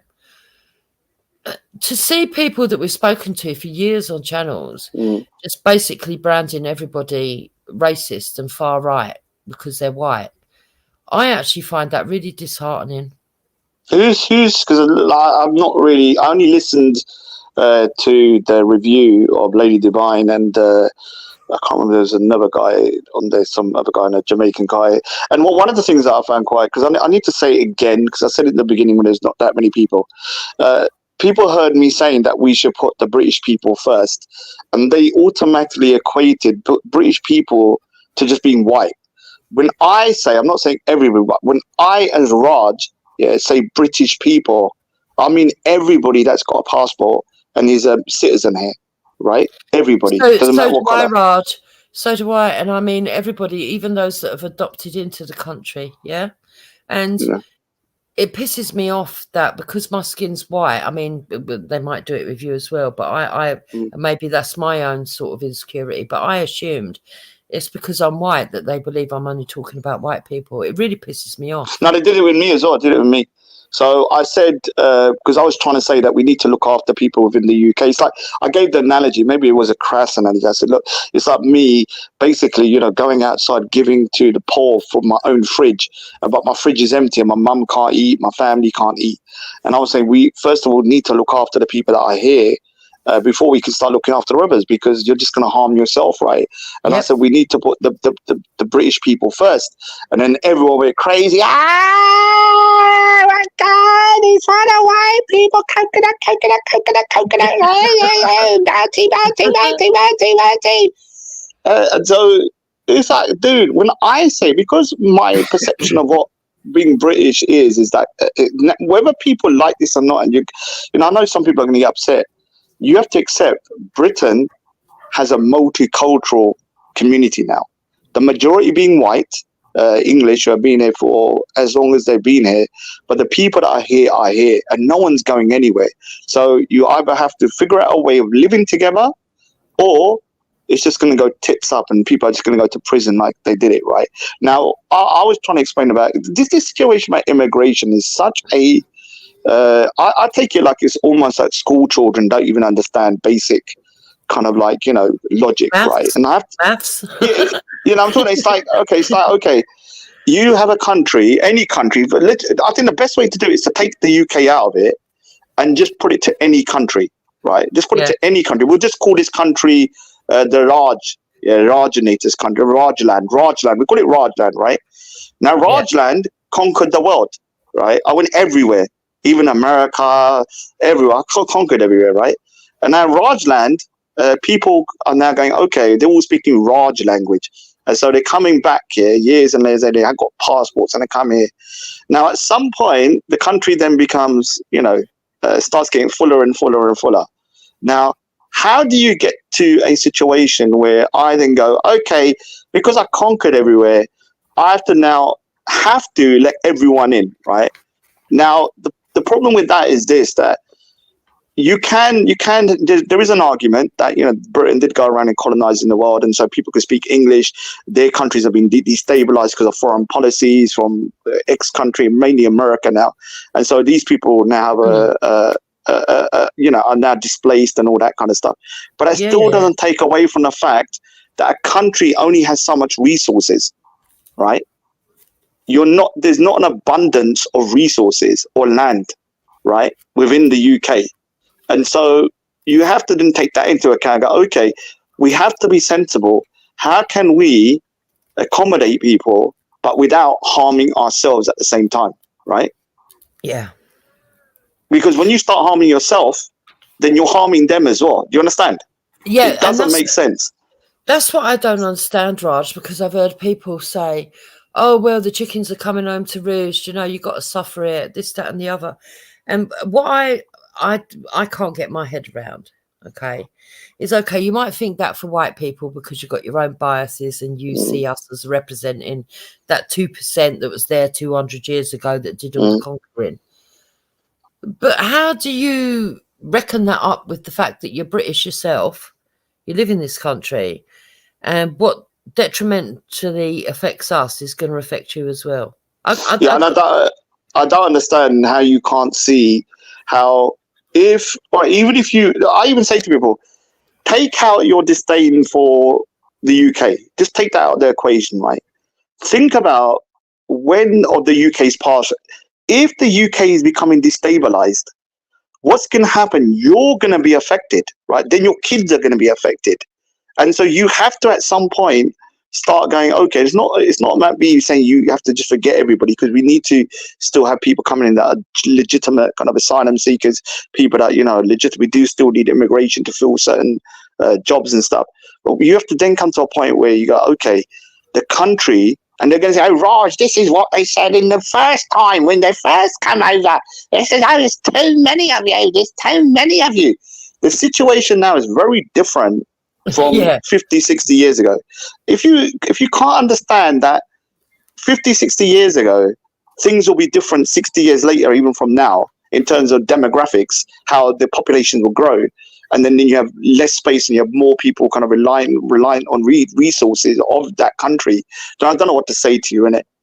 I don't know what to say to you. Yeah, but a lot of these people are lying anyway. There's 2 points I want to make here. Firstly, I went and looked because I've heard a lot of screeching about you demanded us to come, you know, the Windrush people. You demanded us to come here, this, that, and the other. Actually, when you go back and look, the government of the day were really racist and actually tried to put off people coming from here. And we're actually in collusion with the Jamaican government to try and put people off coming here, but still they came. Yeah. So that's a natural fallacy. But when they did get here, yeah, there was racial tensions, but those racial tensions were overcome. Those people did put into the country. Those people did go to school with us, grew up with us, essentially became British with us. And I myself even went to the Houses of Parliament with Hector, right? This is recorded. This is actual. Got off my sofa and was like, I was outraged that we had people that had been here for the whole of their life since childhood, who hadn't been regulated because they came with their parents when they were 1, say, or 18 months old, and gone right through our system, now getting to pensionable age, and they want to start telling these people, get out. I thought, no, that's wrong. But you don't see that same sense of morality coming from the other side when they can see that the whole of the British nation is being affected by the unfettered numbers.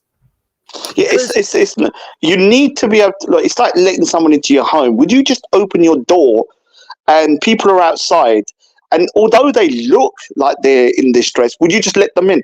Or would you go, hold on a second, can I just check whether you're telling me the truth? Or can I just check what your name is? Can I check? And this is the problem, innit? You have to get to a point where your kind of brain starts kind of computing that immigration is needed. To the people that go, oh, we don't want, now immigration is needed. people, you have a legal obligation as a country, especially the UK, to also look after people that are from areas that are, you know, seeking asylum, right? They have to come in, but that doesn't mean everybody that's coming in are legitimate asylum seekers. It doesn't mean everybody that's coming in is going to be a good immigrant, right? Maybe they don't have anything to kind of contribute. And so what the problem is people are kind of like not understanding that just because somebody's an immigrant or asylum, it doesn't mean they're always telling the truth. We don't know. Yeah, maybe 90% of the people that are asylum seekers are telling the truth, but it could be 5 to 10% that are lying in it just to get into the UK. Do you understand? And you have to vet these people out. Well, it doesn't help, Raj, right? Let's be truthful about it, right? It doesn't help when we've had people come in here and lie about their age and then go on to do horrendous crimes to other children in the foster family or in the schools, etc., etc. It doesn't help when these people are throwing away all documentation, right? And I, for one, don't believe that if these people are holding on to their fucking phones, which most of them are, that there isn't stuff on their phones that couldn't be traced and find out who they are. I've got nothing against someone who's genuine, right? Somebody in need. And I've even got some sympathy to people that are economic migrants that are coming from a really poor country, right? If they want to come here, embrace our country, embrace the people that are already here and just put their head down and work. I mean, you're roughly the same age as me, Raj, right? Yeah. I can remember 30 years ago that if somebody would tell you, you might not agree to this, but I know, I've known a lot of people. I live in London, right? And I've known even 30 years ago, someone might say to me, oh, actually, after a few months of knowing them, whatever, in the workplace, actually, I'm illegal, right? A lot of other people would have gone and reported them straight away. But when you hear their story, oh, yeah, you know, I snuck in, you know, it's really hard where I'm coming from. They kill each other, or, you know, there's tribal warfare, or there's this, that, and the other going on. 30 years ago, most British people would have gone, well, fair play. You're keeping your head down. You've got yourself into the system. You're not causing anyone any trouble. You're trying to regularize yourself. No problem. But when the numbers become so many that it becomes overwhelming, and these people are now being sort of empowered through political means, which is even more saddening, to feel like they can berate the British, more importantly the English, because for some reason they don't hate the Scottish, the Welsh, and the Irish the way they do the English. But and the Scots done a lot of freaking colonizing, man. God, the Scots saw behind it as well. And I find it kind of strange, isn't it? The Scots get away with it. But it Very seems weird. that everything has to be aimed on the English soldiers. And most English people, British people, they kind of agree to some extent because they look back at the slavery that went on, and they look back at colonization, and they say, even if colonization was done in a way that was meant to be mutually beneficial, it didn't end up mutually beneficial. Even, you know, slavery was just abhorrent, full stop. You know, nobody wants to go back to them times. But to hold people accountable that weren't born of that time can't change history. Yeah, but I think the problem is not people like yourself who go, okay, I understand what happened in the past, and, you know, this then has caused issues around the world, but why should we then be punished today? I think those type of people, I personally go, okay, fair enough. But when I hear someone saying, we didn't do, why are they coming over? We didn't do nothing. I can just give them we didn't do nothing. I can just give you an example of where my people are from, the Punjab. It was cut in half in such a way that is, even till today, the Punjab is having problems with half is in Pakistan and half is in India. And the person that actually cut it in half, the British, they didn't even take into account the demographics. So half our religious sites are on that side. So we have had so many problems in terms of wars and stuff as well. Then you also look, even the guy that, you know, that evil little shit that killed those kids, right? And obviously, hopefully, you know, he gets the harshest punishment that can be possible in the UK. He's come from Rwanda, and from my understanding, probably his parents come, maybe, I don't know if they're refugees, but they must have come from a war-torn country. And the reason why there was lots of issues there is because of the Hutu and the Tutsis. And I'm not saying it's the only reason, but the British were also, in a way, not kind of made the situation worse because what they did is they separated those two groups into racial groups, right? And then even though they looked exactly the same, and so when the war comes, which is mental. and so one group was given preferential treatment. I can't remember which one was, by the British, because they looked more Caucasian, and so they thought they were superior. A Thingy. similar thing happened in Nigeria. People that were more northern had an ethnic mix in them, let's say. And so these little things, you can say, anyone denying that, you know, the last empire, if you went there 3,000 years, you would have talked this about the what is it called, the Romans, right? And now you have the American Empire, who they are now going around destabilizing places and stuff like this, right? And so all I'm saying to people is, like, from the white British side, you need to also take into account, because I'm going to be fair and harsh, you need to take into account the actions of your forefathers, or your your thingies, has, you know, caused issues around the world. Doesn't mean that you should be punished, no, but you need to acknowledge that this has happened. Yeah, but Raj, right? I just want to I want to put this here, because if look, nobody is saying that those things weren't abhorrent. I'm not saying that, but we have to be fair here. When all those kind of things were going on, you're talking about 2% of high society at a time when the majority of the populace couldn't read and write. They were signing things off with a fucking X, for God's sake. Yeah, no, I know. And they believed everything that they were told by these high elites, because they were supposed to be superior in every way. And besides which, there was also English, Scottish and Irish, mainly Irish, more Scottish, but even including English people that were whipped off the streets because we had children running around in gutters, sleeping on roofs, and was stolen off, and they were slaves as well. I mean, people say, oh, yeah, but indentured servitude is not exactly the same thing. Well, yeah, there was a little clause that indentured servants could buy themselves out of slavery. But if you look at the figures, you will find that most of them didn't. No, most people I mean, first of all, before I just kind of, Lils, you little pudida, I didn't say you have to feel guilt. There's a difference between feeling guilt and acknowledging the past. Can you not understand, or is your pea brain not ready to kind of compute that I didn't say feel guilt? I said acknowledging. You can acknowledge something. I can say I did something wrong in the past, and I've done a lot of things, but I don't have to feel guilty about it all the time. I could just, acknowledge it happened, right? So, oh, sorry, Leo. Sorry, oh God, I gave him a rollicking in it. Sorry, dude. Sorry. I apologize, Leos. How do I now repay you? I'll have to. Leos is a good person. Leos is a decent person. Oh, sorry, because I read something. I thought he was talking to me in it, and I called you a puddida. I'll take that puddida back, and I'll say big up to Leos in it. Is that enough? Do you know, on a lighter note, that's really bad of you, because you taught me that word, and every time Ghost pisses me off, I say, shut up, you little puddida. Oh, good. It's good. Good.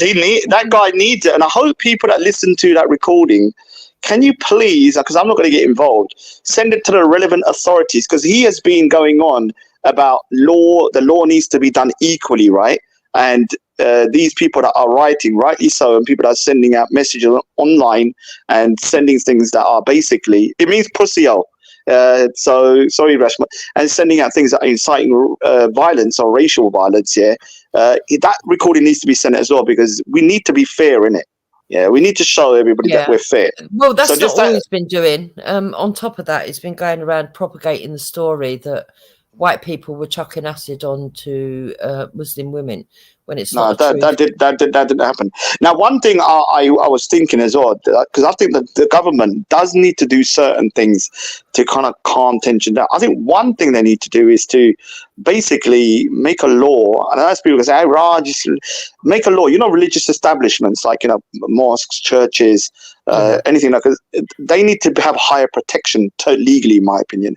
That people, because like if you attack a policeman, you're going to get more of a harsher punishment. I think to deter people from doing this, from any one of them, whether it's a church or mosque or something, they need to have a harsher punishment, because this situation where people are going around to religious places, even if you disagree, is ridiculous, isn't it? Like, this lady. I agree. And I also think that if other religions take over sacred ground, that they're not allowed to remove headstones. Oh, yeah. I don't know why people allow that to happen, because there's still a body under there, isn't it? I know, it's mental, isn't it? Yeah, it's weird. I mean, luckily we Sikhs cremate people, so we don't have that issue. But yeah, oh yeah, but another thing, going back to what you're saying about people being poor, dude, I don't think, because I was trying to explain to my mum, because my mum thinks that, you know, people living here, because she asked me, why are the roads so, because I went to America, I showed her pictures, why is the road? I was trying to explain to her that, you know, people used to have horses, right? That cars have not been here. And so London used to be littered with poo. Because you know when you go to India, bloody hell, look at that poo, it stinks. Dude, London was actually, you know, the House of Parliament had to be closed for a year. I think it was in 1890 something, because of the stench, right? So wherever you would go, there was poo everywhere. People were dropping, you know, from their windows, piss from the window, from bowls and stuff, right? So this notion that the majority of the people that were in the UK were living the high life is really silly, right? Most people in the UK, your average person during the time of colonialism, would have been living a very, very kind of like, you know, brutal life, right? Where life expectancy, and it was the elites that were basically living that sort of life where, you know, they're on the next level. So all this thing about, you know, the people in the UK were living the high life where everyone else was being poor. Yeah, money was coming into London, but your average sort of person was not getting that money. It was normally the elites that were stealing all the money from the rest of the countries. Most people were suffering, innit? Suffering used to be really bad around here. But it's been quite disheartening to see that all these people that kept reassuring us, no, we're talking about your government, you know, it's the government we're against, this, that, and the other. The minute they've been empowered with this stuff, they're actually aiming it at ordinary citizens. And I don't for 1 minute think that some of those thugs, and they are thugs, some of them, believe that some of those idiots that went and looted for Crocs, for example, even vote. I don't think they even vote, let alone be far right. It's ridiculous. No, the thing is, yeah, whether they're far right or not, if the law is broken, it needs to be kind of like, you know. Of course, but don't brand them all far right. Yeah, I mean, this is where I have an issue. The law needs to be across the board. Now, if you go to a protest and you then start chucking stuff at the police, you start trashing places, and you know, you're doing whatever, I don't care whether you're far right or not, you need to be you know, under arrest in it. Now, the people that are going to the migrant centers, I don't care what you say. If you went to a migrant center to set it on fire, or you watched people setting it on fire, then you're far right, even if you don't know it, or even if you don't think it. And those people need to get the harshest. If you watched it and approved of it, you're certainly far right. Yeah. I mean, I'm not going to say that I didn't watch protests, Raj, because I did filmed it on my own, and the evidence is there. But when they were doing stuff, I was like, oh, my God, don't do that. My God, there's people inside. Do you know what I mean? Yeah. What the fuck are they doing? You know? I've seen a video of like a group of like white guys walking down a road, and there's one guy like smashing in the windows. How does he know? Like, there's not a little kid literally behind the window, and a shard of glass could have gone into his kid's neck and killed them. So these people that are doing... they don't know, do they? They don't know. But what I'm saying, those people that are attacking migrant centers, I'm telling you, some of them need to be given life sentences, in my opinion. I know people are not going to agree. Dude, it would have just taken one thing, or at least attempted murder or attempted murder kind of charges. And the people that are going around, you know, damaging houses and all that kind of stuff, where people, they need to get the harshest penalty. People are going to religious places of worship, trying to destroy them, they need to get the harsh. But even that woman, although I don't agree with all the what I call all of the kind of like the charges that have been given to. Okay, so you say that. So you say that. You know Easy, don't you? Oh yeah, Easy. Yeah, is he still here? Apparently, I don't know how true it is, but apparently there's a rumor going around, and there does seem to be, if it's true, there does seem to be some evidence that it might be Easy, but I don't know if it definitely is. That he shared a list of the migrant centers, okay, on his page. Would you say that that makes him the kind of person that needs a life sentence? Maybe not a life sentence, but he needs a sentence. I'm sorry, Easy. The reason why I'm saying this is because this notion that you can just put this information out there and then, I can just wash my hands, is stupid. I'll give an example of what happened to Sikhs in 1984 in India. The government, some of the government employees gave out the addresses of Sikhs, and they gave it to the rioters. And what happened to those people? they got killed. They went to their houses because they knew exactly where they lived, and they took them out and they killed them. So those people that gave out the list are just as culpable, maybe not as much as the person that caused the damage. But if Easy has done that, I'm sorry, the law needs to come down in a minute. I'm sorry, I don't have any sympathy. Yeah, no. I'm only asking like your opinion. I'm not one way or the other.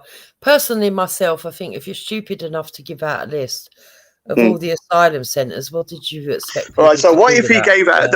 Let's play devil's advocate. What if he gave out the list, right?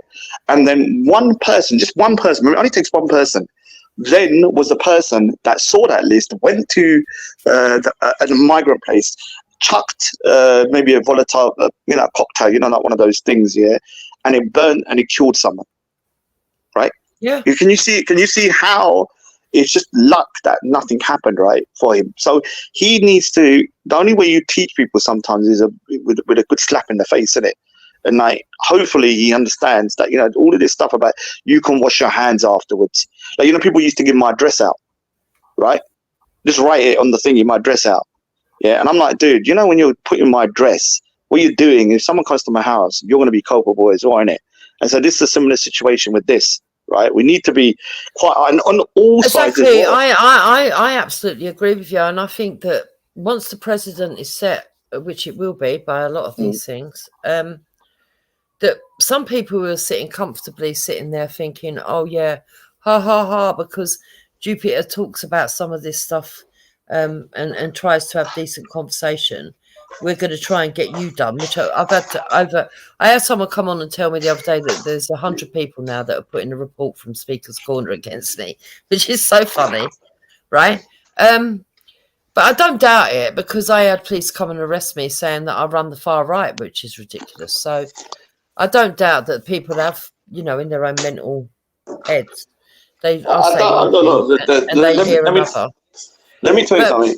But what I want to say, let me just finish. Okay. What I want to say is that there is a point to be made here that all these people that have, and I can prove, put out my address, done it on their channels, allowed it and everything else, and all the channels and everything else, you need to be very careful about what you wish for. That's all I'm going to say. Well, you've got that. I'm going to say it again. You have an individual called Ghost Pudida Kona, the gayest person for me. Gayest person that's after me. And he's basically saying that the reason why the UK has been attacked with terrorist attacks, remember, Manchester attack was against children, that is because of UK foreign policy. And what do you expect?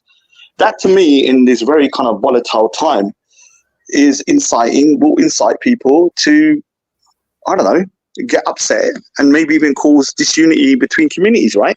I agree. If you're saying that. And when he's sitting on panels telling people that white people have been throwing acid on people, and he knows it's true, and that Nick Lowles hasn't apologized for it when he actually has, and the proof is all out there. If that happened, it would have been all over the news, innit?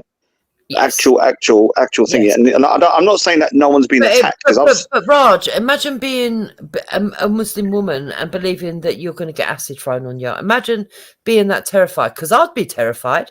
Yeah, if I was part of that community and I was hearing stories that there's far-right extremists running around throwing acid on people, I'd be terrified. And I think any man from that community would be terrified and think, right, well, we've got to protect our women. That is what Ghost was inciting. But this is where all this misinformation, people kind of going crazy with misinformation as kind of accelerate the issues, right? And this is why they're coming down hard on people, like that lady that originally said it was a Muslim that done the terrorist act. And even if it was a Muslim, going to a mosque and destroying it and so trying to destroy it is evil anyway. But the point is, they were giving misinformation. And then people then on the other side were giving misinformation.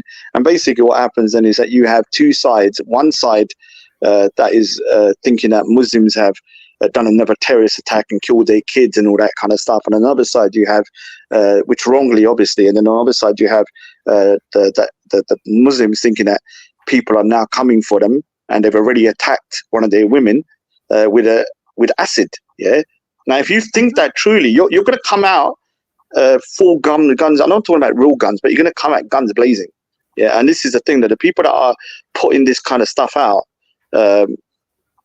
need to really, really, really be held to account on all sides. No favoritism showed. Even the people that were putting another side that, well, you're aware of this rapper, aren't you? Because I was talking about this today. I've shared it several times, so I'm sure that other people have seen it, but I don't know if you have. Let me put it in the back. So there's a rapper called Twisted Cheese or Twister Cheese, something like that. Weird name. That actually put out lies about Tommy Robinson, saying Tommy Robinson's people were coming to that he'd said that he was going to go and attack mosques. He's actually been charged. It's in the back. Yeah, it needs to be charged, isn't it? Because So what I'm saying is people that think it's only going to go one way, no, it's going to go right across the board. But what I'm really worried about is that they're going to start taking context out of things, so that someone who says for a joke, you know, I don't know, shoot the boat. Some people say it as a joke when they're being sarcastic. Oh, well, we just have to shoot the boats, haven't we? You know, as a joke. And now going to be hauled in. Why did you say that? Because, you know. I don't think everybody is going to be hauled in. I don't think the actual legal system could ever even cope with that. But what they will do, they'll see whether anyone's particular words had a direct link to maybe them being heard, like somebody putting out, say, like you said, Easy might, or I'm not saying he did, and they might look at it and go, okay, he put those out. Now, has anywhere been kind of targeted with with one of them on there? And I'm sorry, if it comes out there is, then he's going to be screwed, isn't it? Well, let's just hope Tamworth and the other place weren't on the list, because if it is, he could be. I mean, I'm sorry, Easy. I don't know what's wrong with you. You must be a full retard and an idiot. Like, why would you do that? Like, that is evil to do that. Yeah, it's evil. I'm sorry, and I don't have no sympathy for the guy. Like, whatever happens, and if they can prove that he put out, migration centers and all that kind of stuff, I'm sorry, he's going to get there. I think luckily for him, he might get off on mental health issues because of all what's happened to him over the years. But that's not the point. He's standing in terms of that's even not, with that's me. not the point. I mean, look, when them 3 girls got killed, after the pattern of behaviour and after seeing things that were clearly terrorism being put out there as mental health, I had a deep concern, because not only have we got a problem with care in the community in Britain, but also we do have a problem with things being sort of slightly swept under the carpet. I can understand people being very emotive when it's children. I can, Raj. But even I wanted people to protest. When people said, "Oh, I'm going to go protest outside Downing Street," I was all for that. But what I expected and what I saw were 2 different things. I expected people to go, maybe lay some reefs, have a few speeches about how the violence in our community was a bit too much. 2 minutes peace, lay your flowers, leave it. What we actually saw was people that had never ever gone out on protests before, that felt so overwhelmed by what had happened, going along to Downing Street with their bunches of flowers, Danny Tomo turning up, marching them out of a designated area into an undesignated area, people getting kettled while he jumped over a wall and fucked off, and innocent people that had never before been on a protest suddenly getting arrested. I found that really bad. But then it got even worse later, the next day, because then the full-scale riots happened, and I was sitting there thinking, "Oh my God!" You're talking about the week before the protest? I'm talking about the week of the protests. Okay, it's the week before the riots, though. The week before the riots. No. The thing happened on the Monday. Yeah. The thing happened on the Monday. Then you had all the riots that kicked off, and then you had Danny Tomo's protest. But I didn't see that. Yeah. In between, he'd already put out a very emotive speech, which was really stupid, where he said we have to. I'm not standing for Tommy Robinson, but we have to take extreme measures. We yada yada yada. I mean, if you haven't seen it, you need to see it in full. Yeah, I've said. The next day he came out and he apologised and he sort of like calmed it down. I agree, he calmed it down. But then what happened when they went to Downing Street was something different to what I thought was going to happen.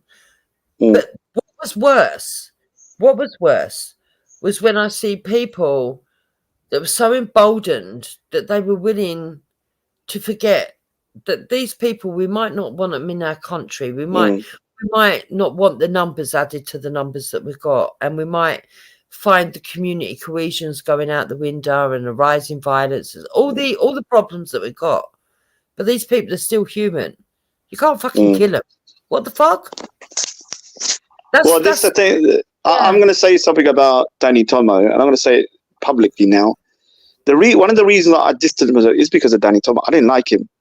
The minute I met him, I kept on saying, I even said to Richard, there's something about this dude. I don't like it. Because the thing is, this guy, as soon as I met him, I just had a bad feeling. Right, I had a bad feeling. I remember meeting him in 2018. Straight away, I was like, dude. And by 2019, he still hadn't gone. Because I like Richard Inman. I thought Tommy Robinson was just, I don't know. I always liked Richard Inman, rather than Tommy Robinson. And Tommy Robinson was like the face, but Richard Inman was really somebody that was kind of like the sensible person behind the scenes, right? Trying to keep everything together. But it's Danny Tomo. As soon as he turned up, I knew. I was like, dude, this guy, and I said to Manny, I said to everybody, I don't like this guy in it.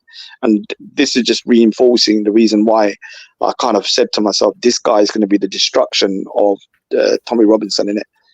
Like, I think a lot of things that go on, the bad yes, Raj, it's a real shame because on the 27th, if you see the videos that come out of that day, it was almost like they were celebrating a royal wedding or something, you know. People from all walks of life were down there. There were speeches and stuff. People played music, they danced, they sang, you know, there was really not that much violence because there was enough stewards, there was people kept in their place, it was all nice. And it was really positive, actually. Even Jedi went down there and said, actually, it's not what I thought was going to happen. And yeah, I watched the video and I was like, wow, they've done a really great job, innit? I thought, no hardly any violence. Yeah, and then obviously we had the Monday, and then we had all what happened. I honestly believe that there is a group of people. Look, I'm not saying there's not extremists in this country. There are very few, but there are some, and they're nasty. And I wouldn't want to meet them, you know. But the fact of the matter is that you'd be first on their list. You'd be first on their list, the real far, right? Race traitor number one. The one thing that I hate, what people don't realize, they will hate you more than even your average, like, migrant, average kind of migrant. I get that. I get the hate from all sides. I get it from all sides. But you know, I'm a big enough person to just go whatever. But the fact of the matter is that when it escalated to that point, I was fearful not just for my mixed kids that have got melanation in them, or my husband, or my in-laws. I was also concerned for my white kids because that's how bad it's got.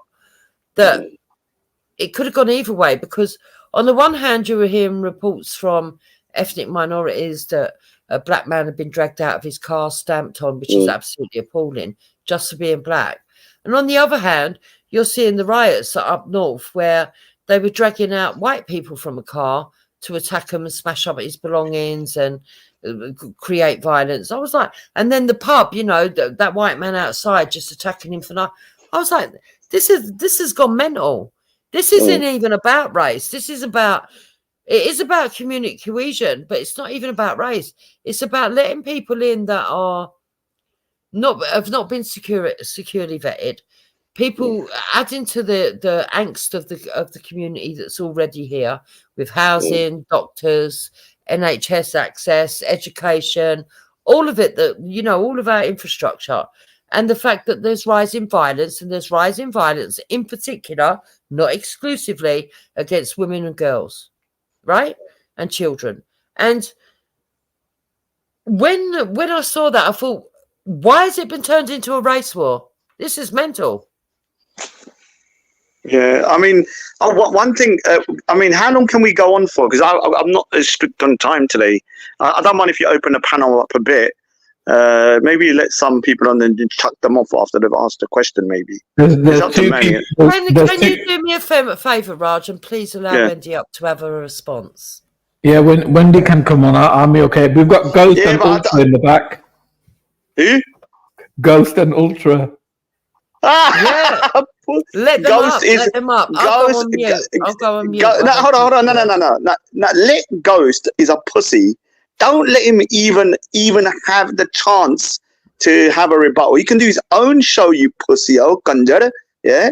Go over there. Don't come over here with your freaking panties or kutcha down with me having to now lube you up and then bar your bond. Yeah, like you need it. Yeah, which means what that means is that so don't let him on. What a pussy, man. What about Ultra? Obviously, Ultra. You think Ghost? You're pussy of the highest order. You've been going to calling yourself Ghost Speaker's Corner, and you can't even go Speaker's Corner. How can you call yourself Ghost Speaker's? It's like me calling myself Raj Speaker's Corner, but I don't go. 1 minute, Ultra, your camera's on. Ultra, your camera's on. Ghost, you just wait for the police to knock on your door, pussy, and then you've been saying that you want a fair response. You saying that these people, that have been attacked in terrorist attacks, what else should they expect? That needs to be dealt with by the police to knock the Rajanator. Look, just to confirm, guys, are we allowing Ultra on? Yeah, Ultra, yeah, 100%, yeah. Hi, Ultra. G Block. Hello, everybody. Oh, Ultra, long time no hear, man. Long time no hear. How's your long time? Listen, I didn't know if something happened to your sister, so obviously condolences to you. Yes. Yeah, I appreciate it, man. And obviously, Mumsy's not well. Big up Mumsy. Yeah. Right. You know what I mean? Yeah, I mean, everyone needs to understand is like, these YouTube streets are nothing when it comes to like, when it comes to family stuff where people pass away. Things really getting put into perspective, innit? But this situation with the whole, this whole situation, this debacle, obviously I think it's something that, I needed to talk about, innit?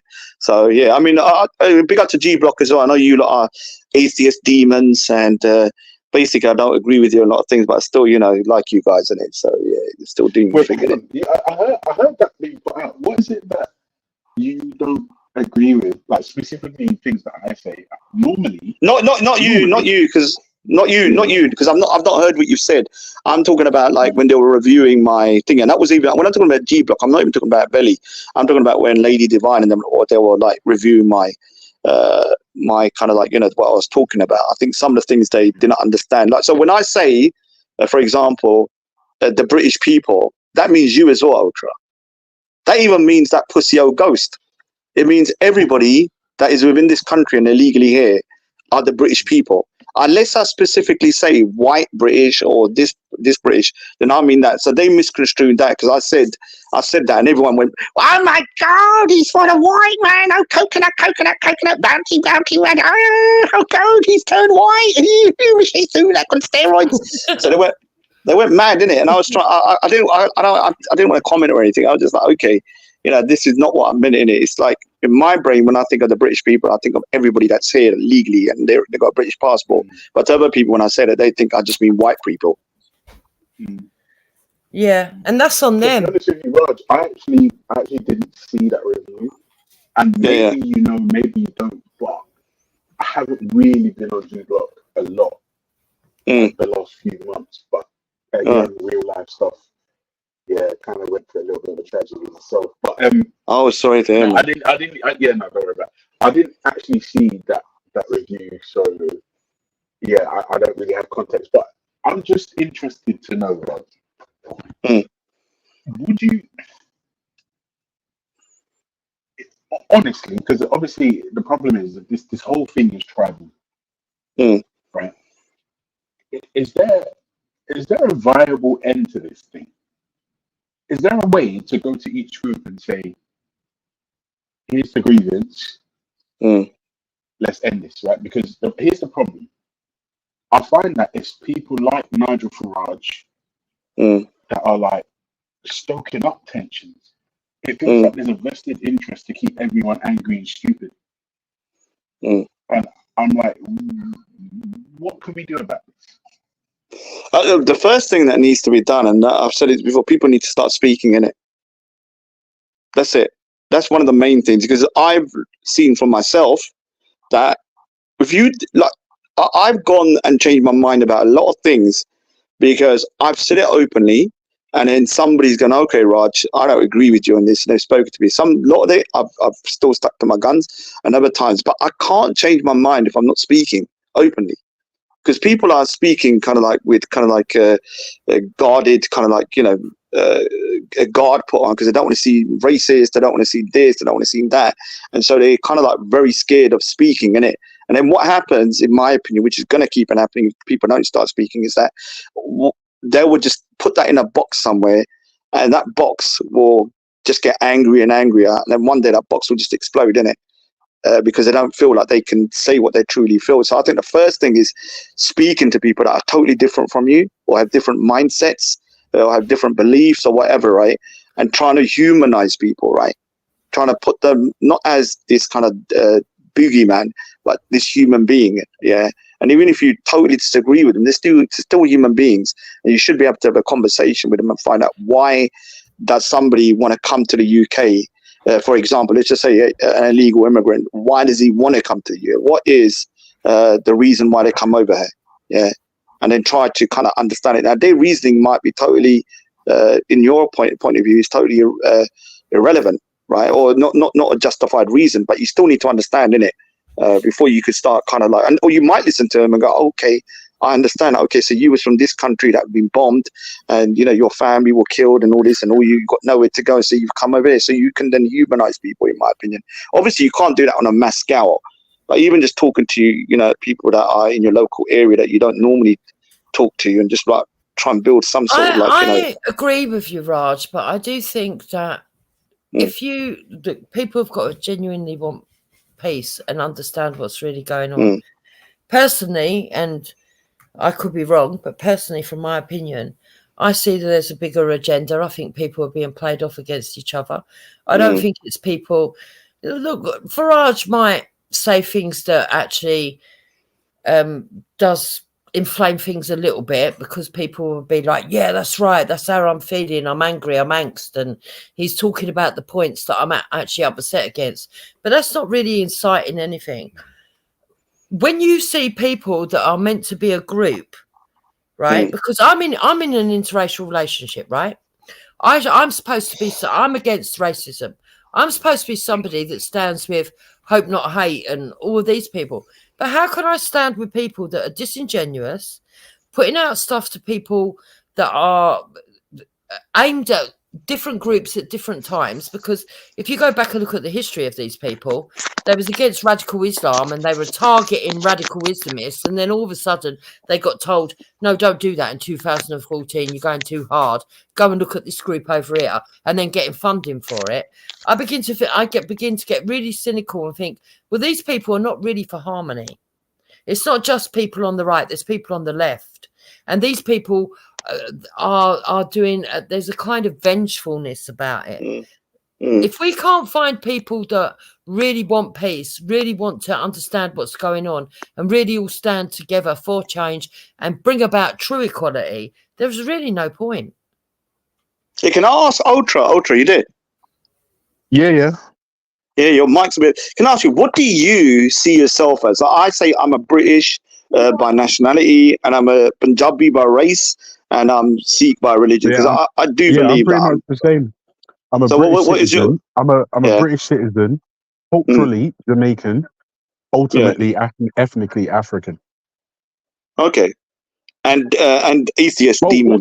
Also, Raj, for the record, you forgot the atheism bit, man. You did the what? That's Veli. That's Veli. I took a Patriot test, and the Patriot test said I'm a non-flag waving patriot. Yeah, and that's a good space to be in it. You don't need to wave a flag to say that you care. Like, all right, so you got kids, right, Ultra? Because I think you're a good. You're actually the perfect person to talk to in it, because, like, I think a lot of people will listen to you. Yeah, whereas me, I'm kind of like the polarized people. So the thing is, like, is it crazy for me to say that for your kids, like, your kids, you would want the country to be as stable and as affluent as let's say absolutely yes, for your kids. Is that crazy to say that that's something being selfish? Raj. So is it then being selfish to say, or evil to say, we should then make sure that the people that are here And when I say the British people, I mean everybody that is here. They should be looked after before other people coming in are then taking resources away from them. Is that something that you think is like unreasonable? No. Yeah, and so this is the problem, innit? I use the analogy of like, you know, like I said, like, you know, I've got a house and I'm feeding the poor, but when I come home, there's no food in the house for my family. But because I've given all the food to the poor. Now that doesn't mean I shouldn't. It doesn't mean I shouldn't give food to the poor. But when the country is suffering, because right now things are very tough for a lot of people, and this is what I think.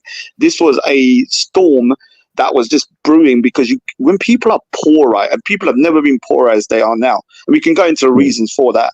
And when something cost £1 and is now £2, and they have to then watch what they're buying for their kids and stuff, and they see other people, rightly or wrongly, because these immigrants in these places are not living a good life either, they're going to start thinking that the money that should have gone to the UK, to UK citizens, is going to them, right? Rightly or wrongly. And so that's going to then cause tension. Am I being unreasonable? Because sometimes I feel like, you know, when I say this stuff... I think, no, Raj, the thing is, look, I'm not... Obviously, I fuck around a lot. I'm never really serious. But I try to see things from other people's perspectives. I really do. Now, I don't really see a problem in what you said. I do understand the reasoning behind, or some of the reasons behind the writing. I mean, if you're a white British...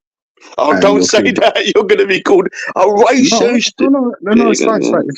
If I'm making it clear specifically about white Brits. If you're fucking white British and for the thick end of 20 years, you've been suffering with, in fact, anyone 25 and under, specifically them, the only thing they know is austerity. Yeah.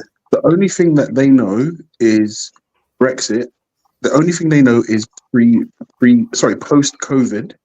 And the government, all of that was presided over by a government who claims to be the ones that do the economics, the most right-wing government we've had in ages. And my thing is, I think sometimes the energy is misdirected. In my subjective opinion, you can't tell me that your life's shit and all of this stuff is happening because of the immigrants. Now, I'm saying it goes all the way. Yeah, but nobody's saying that though. See, this is where you can't say nobody is saying this. Nobody's saying it's all immigrants. No, they're not. I can say that. The way I see it is this: whether this reality and what reality is and what your reality doesn't mean it's real, right? I'm talking about in your brain you can see things one way and reality is something else, right? But in your brain you're seeing it one way. To somebody who is being for the last 15, 20 years under the conservative government has been, and then you had COVID, then you had all this, and demonized, especially working class people that are on benefits have been demonized to such a degree that they're literally like being called at the scum of the earth by the government, right? For months and months and years and years. But Rod, that's not idiosyncratic to now. For years, people have been shitting on people on benefits. Look at things like Jeremy Carr, things like what's that show that shit on people on benefits, like Benefit Street and all this shit. Oh yeah, Benefit Street, and benefit scroungers and all this shit. Bro, listen, the working class have been shat on by everyone that's not working class for the last 40 years. Yeah, and then I mean it's still going to happen. Yeah, on that I'd agree. And so what's happening is that there are people, whether we agree with it or not, when they see immigrants in these centers, think that they are having the greatest time of their life, that they're living it up right in there. But in reality, they're not. But from their perspective, they're like, okay, these people have been given food that could have been given to me, innit? Or should have been put back into the system that I could have then, kind of benefited from. And so they're getting angry because of that. That doesn't mean it's the truth, innit? And this is why, people... Do you know what, Raj? You said something the other day that really hit home, right? And even though you made it into a joke, it actually... is the truth, and it's a poignant truth. You said, people keep saying, these toothless people that come on moaning this, that, and the other. But why aren't people asking why they haven't got teeth? Yeah. Do you know what? That is actually true. It's sad, funny, iconic, but true. But it's true though, because the thing is, I know because I'm self-employed, right? I try not to go to the dentist because I know how expensive it is, right? And even if you're on benefits, you still have to pay the dentist up to a point in it. So that's the one thing that I was looking at. I was like, all these people got no teeth. People are mocking them. No one loves to go around with no teeth. But you need to ask, why is there so many people in this country that are one of the most affluent country with no teeth? Right? No, Raj. Do you know what? That's a common mistake. I'm going to say something that's controversial, but it's fucking true. The only part of this country that matters is London. Right? And with that's that true. said, That's true. That's why all the money is here. Up north is a shithole, all of it. South of London, south of London, all right, cool. But nowhere else matters. Therefore, you're not going to get the investment. You're not going to get the infrastructure. I mean, you can just about get a train to some parts of Wales, for fuck's sake. Even some bits of England are fucking remote. You can't even really but no get one a wants train. to travel on the trains anymore, Ultra. You see, this I is did. what happens. I did. This is I love what the happens train. when you're privileged as a female. Getting touched up, and people might laugh and go, "Oh, Jupiter's not going to get touched up. Her face is like candle wax." All the silly stuff. But if we're going to have serious talking, yeah. There's old ladies that are getting Can we touched up just on say trains. sexual assault is The not a fucking joke? Sexual That's assault not has a gone joke. up by 50%. 50%. Yeah. Hello, it's me. Oh, God. Hi, Wendy. Behave. Listen, Raj, right? Oh, When you're I said, here. yeah, I'm here. Listen. Wendy, before you go off, I'm here. Hello, Ultra. Yes. There you go. Now you can go off. Go on. Sorry, Well, the darling. Raj is here, so she wants a conversation with the brownie, innit? Stop it, Raj. I'm not like that at all, right? Now, look, when I said what I said, sometimes I say things and I don't realize that it's going to affect a whole community of people. So when I said what I said, I was just referring to him as a man, as a billionaire, as his wife was a billionaire, and everything else. But I'm sorry if I offended you and Manny. And then I went totally crazy because I got involved with other people. But like you, Raj, I also had a lot of... What other people? Simon Lord. Were you brainwashed? Danny. Mandy Mosley. The list is endless. But I also had a lot of personal stuff going on, Raj. So all I want to say is that I'm sorry, I didn't mean for it to come across the way you and Manny took it. Within 4 days, I was trying to find you, Raj, to apologize, but you'd gone. I don't know. I can't speak for Raj. I can't speak for Raj, but I accept your apology, Wendy. I accept your apology. Raj, if while somebody, you're here, could I clear something else up? Sorry. Let me just deal with this first. So I accept your apology, right? If someone makes a mistake, and people do make mistakes, and you have to give them the benefit of the doubt, right? But it's the excuse that you just thought it was because of him.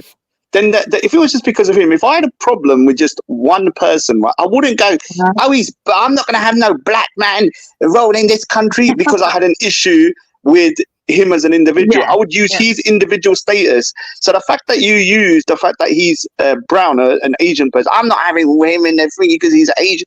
You subconsciously have that in there, and you've got to then admit that and say, I'm working on it to get rid of that, because I don't believe this thing. Oh, you didn't suddenly when I think you realized that.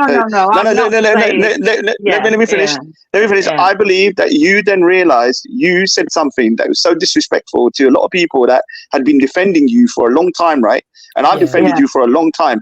For me, what you did was literally slap me in the face, in it, and made me look like a football. What I call an idiot. And so what I'm saying to you, this kind of situation about you just saying, oh, it's not going to be just like I'm just going to accept it, innit? I need to understand where you got to the point where you thought, when you heard that Rishi Sunak was then Prime Minister, because this is a deeper problem within the UK. Raj, Rishi Sunak literally came from nowhere. I mean, 1 minute Boris has stood there, the next minute this Rishi Sunak, Mr. Billionaire, is the Prime Minister. Literally, I was in shock. I couldn't believe it. So I don't mind Becca coming on. Is that I don't know. I think she's all right as well. Yeah, but the thing is, real Becca. Yeah, it's I me, think- it's me, don't worry. Oh, how you doing, mate? How you doing, my Cockney white token Muslim? How you doing, my mate? I hate white people. I can't stand my white relatives. Do you remember that, Raj? I can't stand my granny, my old granny. She's so white. Oh God! If only I could, get some shoe polish and put it on her, just to kind of darken her up a bit. It's not a menstrual show, though. God rest my grandmother. She was a legend. Sorry. My I'm sorry. grandmother. Oh God, Did you just say Raj, sorry to interject, but before Yeah. we move on and before I forget, I want to Yeah. clear this up publicly. I don't know if you remember. So, and I'm sorry for having to do this, but when your father died and he was on Jedi's at the time, and you sent me a message and said, could I please go and announce to Jedi that that's what happened, and that's why you're not coming on and you don't hold no grudges. Yeah. Did that happen or not? What? Them not holding no grudges? No, that you asked me to sort of let Jedi know. I don't know, actually. I didn't actually check. I think I did hear someone saying that Raj's father's passed away. And I do remember, I don't know if it was directly because of you, or maybe somebody else heard it and then they said it, because I'm not sure. But, with that situation, I'm not 100% sure. But yeah, they probably did that. I appreciate if you did it. But yeah, the reason why... So you sent me a text, you can check, right? Yeah. You sent me a text and you asked me, can I just go on to Jedi's and let them know? I've got the evidence, but I've never put it out because of respect. Yeah, no, they do know. They definitely do know. Because I had Simon Lord going around for months saying that I did it to be popular, which is totally ridiculous. Oh, God, no. I sent a message because I didn't want people to think, oh, where's Raj? Because everyone loves me so much, innit? I'm like the most favourite person in the world. Besotted by you. And they were all besotted by this fat little Sikh guy, innit? And so, especially the gays, especially the gay men, innit? The usual culprits that pretend to be straight. And so I just said to you, and I said, look, can you tell them that you're not going to see me about because I've got things going on with the funeral? So yeah, you did say, I did send you that message. Yeah. So let me just say, so with Wendy, right? This isn't like a kind of, okay, everything's hunky dory. I still believe that if you've repented and you've understood that what you said was wrong, fair enough. But it doesn't mean that I genuinely believe that you didn't have some inner kind of racism going on there, because for you to use that, you could have used he's a millionaire who's thingy, blah, blah, blah. But the fact that the race come out of it was like one of those situations. I'm not racist, but that Indian can't be prime. Do you understand? That's not flying with me, innit? I'll accept that. Yeah, I'll accept that. Yeah. Now, I'm not somebody to go, okay, this person can't be reformed, because this is the situation with the whole of the UK, right? We need to get to a point where people who may have done something wrong or may even said something very racist, I think, if you then put a wall up and go, okay, I'm never speaking to Wendy, she's a racist, nothing's ever going to change, innit? So and this should be something that, I'm leading by example, guys. I should be like the Prime Minister. I'm using Wendy as a kind of like an example of how we should talk in it, even if we have things that, we disagree with it, and things have been said in the past. Yeah, I have noticed, Raj, that since you've come back, your in it has got worse, Oh, is it? Oh, God. That's the East London in him. No, that is the East London, because I exhibit a lot in East London. Yeah. I exhibit and I'm around artists a lot. I'm around artists a lot as well, so I kind of have been around these degenerates for a while, and so it's got worse. I'll try not to. And Becky, it's interesting to speak to you. Let me ask. You're like the person that confuses me the most. One of the people that confuses me the most. Now, are you still? I'm assuming you're still Muslim. Yes, I am. Yes. Are you still white? Last time I checked, yeah. Okay, so you're still Muslim. You're still what? Are you British? I'm English. All right, so you're English by race, but are you? Do you? Because this is the thing. Because I was seeing you write certain things like that. Because the other day I had to go through obviously Lady Divine's thing, and I was like looking at it, and I was seeing you in there. And you kind of confused because you need to me, I think you overcompensate.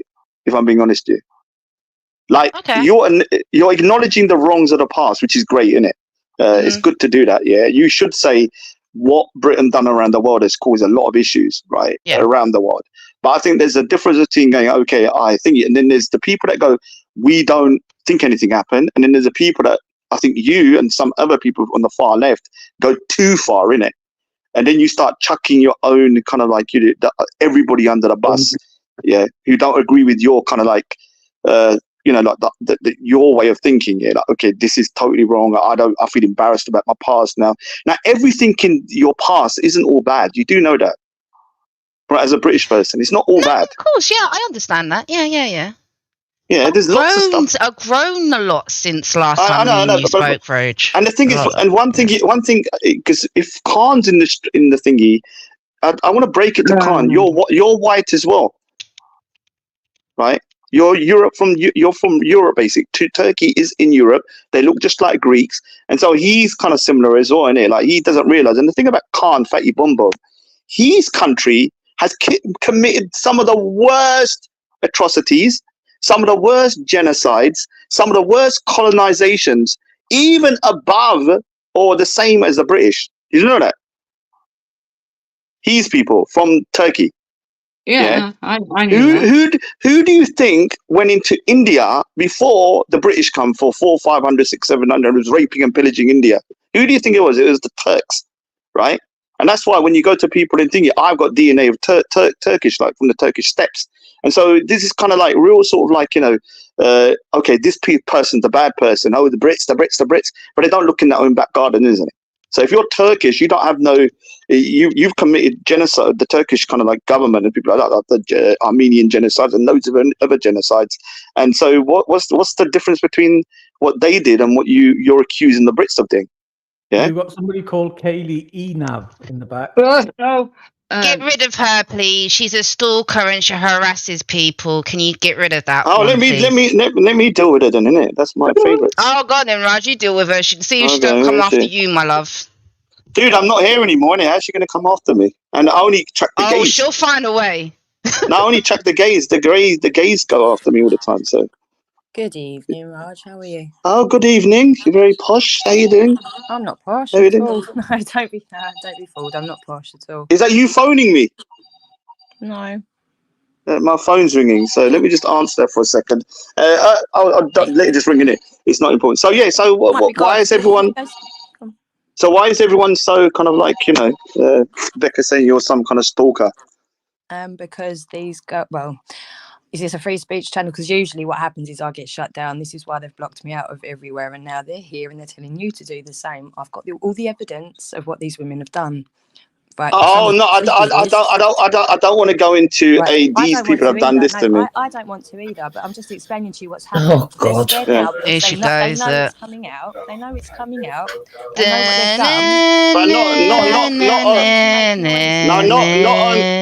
on Becca. I want to ask you a question before you go on.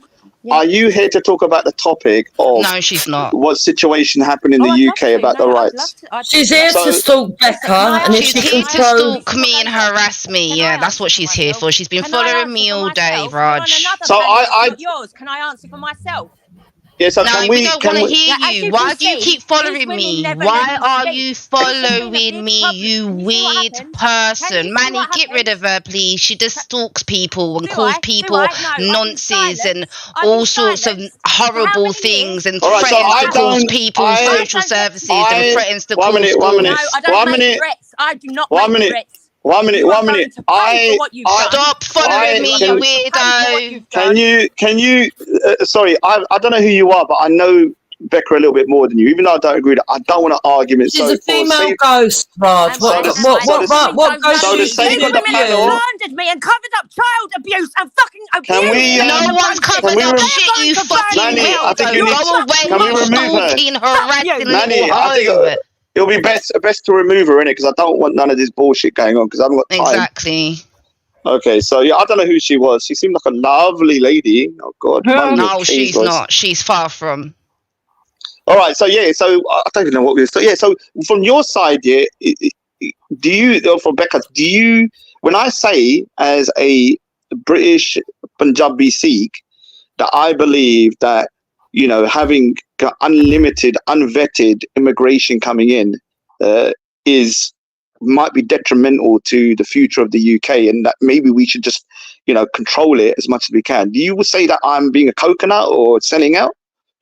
I wouldn't. I mean, I said earlier in Dupes, like, if I was in charge, I don't think anyone would like me, whether I was a Muslim or not. Because I would shut the whole entire thing down until we sorted out what was going on here first. Like, the borders would be shut to everybody. We wouldn't be taking anybody in until we sorted out what was currently the issue right now, if it was my decision.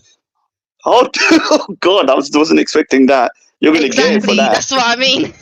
Okay, so all right, so the thing is, it's interesting. You have a Sikh, Punjabi Sikh, British Punjabi Sikh. You have, and the thing is, what I'm trying to say is that although we have all these disparate people on the panel, the one thing that we should have a thread that connects us is that we want the best for the country moving forward, right? As British people. So if people are here that are not here for the best of what's going forward, because you can condemn the past but still want the best for the future, should those people just be kind of willy-nilly let in and, you know, just cause havoc around the UK, right? Is that something that you think? Yeah, so this is the problem, innit? If I say something like that, people say, hey, you're a sellout, you're a coconut, bounty bar, and all that kind of stuff. If someone like Jupiter says it, she'll be called a racist. Racist. If Thingy calls it, do you understand how different people will be called different things if the same message is given? Yeah. Right? The message is still the same. Who's instigating that, though? That's what you've got to look at. And it's the government. The government. It's the government, but also the most dangerous people in the world are sheeps, right? People that can't think for themselves. If someone says this person's that, they don't think, okay, let's listen to them, innit? And then you make, because you lot told me this woman was like that, innit? XYZ, but I wasn't going to just take your word for it. I was like, let me hear what she says, innit? Yeah. And then I'll make a decision. Then I realized, okay, she's only going to talk about you, so I don't see the point. But I wasn't just going to take your word for it. Yeah, of course. So and I think everybody else needs to be like that as well. Just because somebody says one thing, you can't automatically say that they're, you know, racist or they're this or that. And this is the problem now. People are be calling racist over minor things, right? Obviously, when Wendy said, "Oh, I'm not having a brown man to go ruling over me," he's going to start making chapatis, and what's he going to do to the number 10? He's going to have a cow outside, you know. He's going to have a cow outside doing shit. Cow outside. Yeah. So obviously, when it comes up, but I'm going to say so. If Wendy is genuinely looking within herself and going, okay, why did I think like that, and can I change myself? Then I think those. But what I'm saying, what I'm trying to use, Wendy, you're like the example I'm trying to use. These people that went to the protest, right? Some of them may have said things, some of them may have said things in anger, some of them may be fully far right and not redeemable, and those people need to be locked up. But the people that are willing to look within themselves and to maybe, you know, say, okay, I've done a wrong decision, we need to give them a chance to talk to them, innit? We can't just lock them up away forever and then just say, okay, you just go back in society and then, you know, you're just going to go back and do the same thing, right? I'm not saying everybody has to be obviously held to account what they've done and stuff like that. But yeah, I mean, have you got mixed race kids then, Becky? Yeah. When you say mixed, what are they? I'm not trying to like trivialize, but what they're mixed Caribbean. Okay. All right. So you got quite a big kind of thing in this as well, isn't it? Well, that's why I say race traitor and proud, isn't it? Because other people would look at me as a race traitor. Because not only have I got mixed race kids, and I'm not saying you guys on the panel. So I don't think it's directed at any of you guys, but that's why I say I'm a race traitor and proud, because not only have I got mixed race kids, I'm also a Muslim. So I'm the biggest sellout going, ain't I? Yeah. So if you people are concerned for you, rightly so, and your kids, why is there a different standard to Jupiter?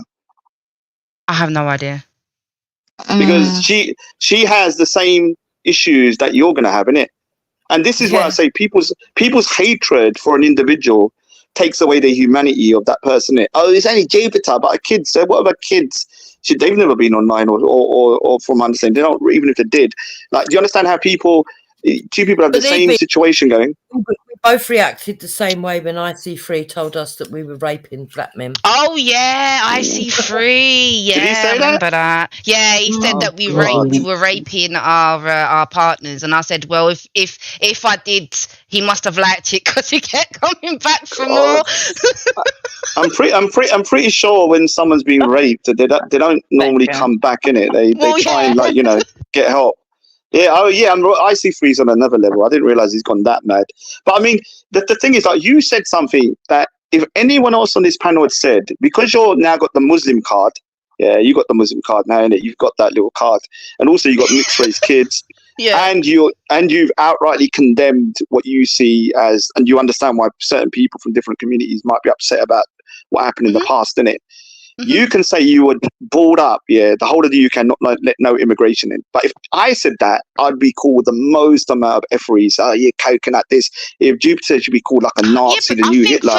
Temporarily, I think I would close it all down temporarily until we could sort out what. Do you know what I mean? Because we're clearly overcrowded, Raj. Do you know what I mean? Like people keep forgetting we're a tiny little island. We're not the British Empire no more. No. Yeah.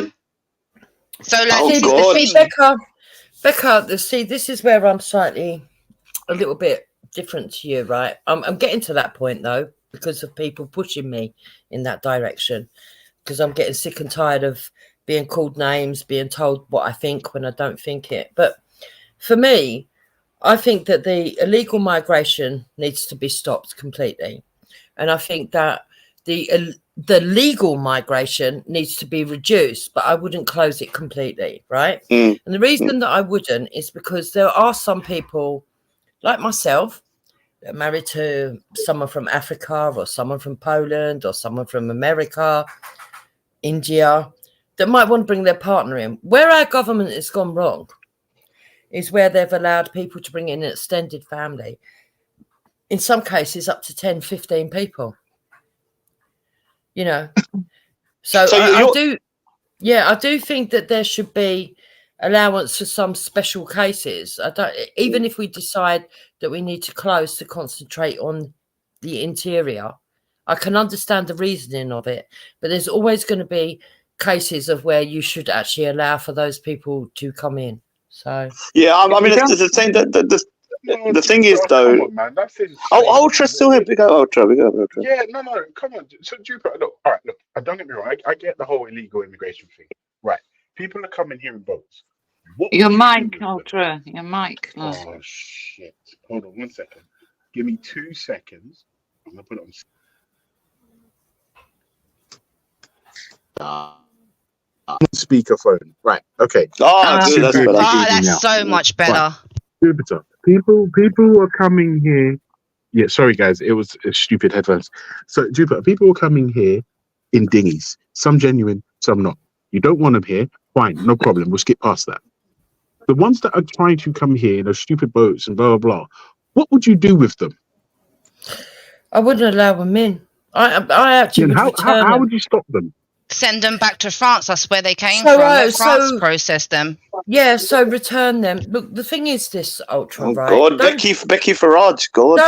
Don't think that don't think that I don't understand, right? That there are people that, rightly so, if I was in their position, I'd be thinking that country over there is better. I want to go live there, right? I'd do the same and I'd take my chances. But the problem is the numbers are out of control now, and it's affecting the British people. And I keep telling people there's an analogy, Ultra, that you have to think about, right? Imagine a load of people get stranded on an island and there's only a rowboat to save them, and they can only take 10 people at a time, and you have 100 people on that island, and that 100 people insist, no, they're all going to get on that boat. The boat will sit, the rowing boat will sink, no one will get saved, and that is the problem that we've got. You can only take a small amount each time as we go, integrate them, assimilate them, then bring the next lot along. And the only way that we're ever going to be able to build while we're doing that and cater for the people that are already here, by the way, because people generally go around saying, I want everybody who's melanated out of the country, was stupid. That's not what I stand for. Is if we do it in a sensible, orderly fashion, that is not affecting the people that are already here. If we do that, we can help much more people than if we just allow loads of people in who are going to bring down the structure, bring all the amenities down to nothing, and people are poorer for it, and people are fighting each other. Community cohesion's gone. The fact is, we need some order out of this chaos, and unfortunately, that is what I believe the bigger agenda is.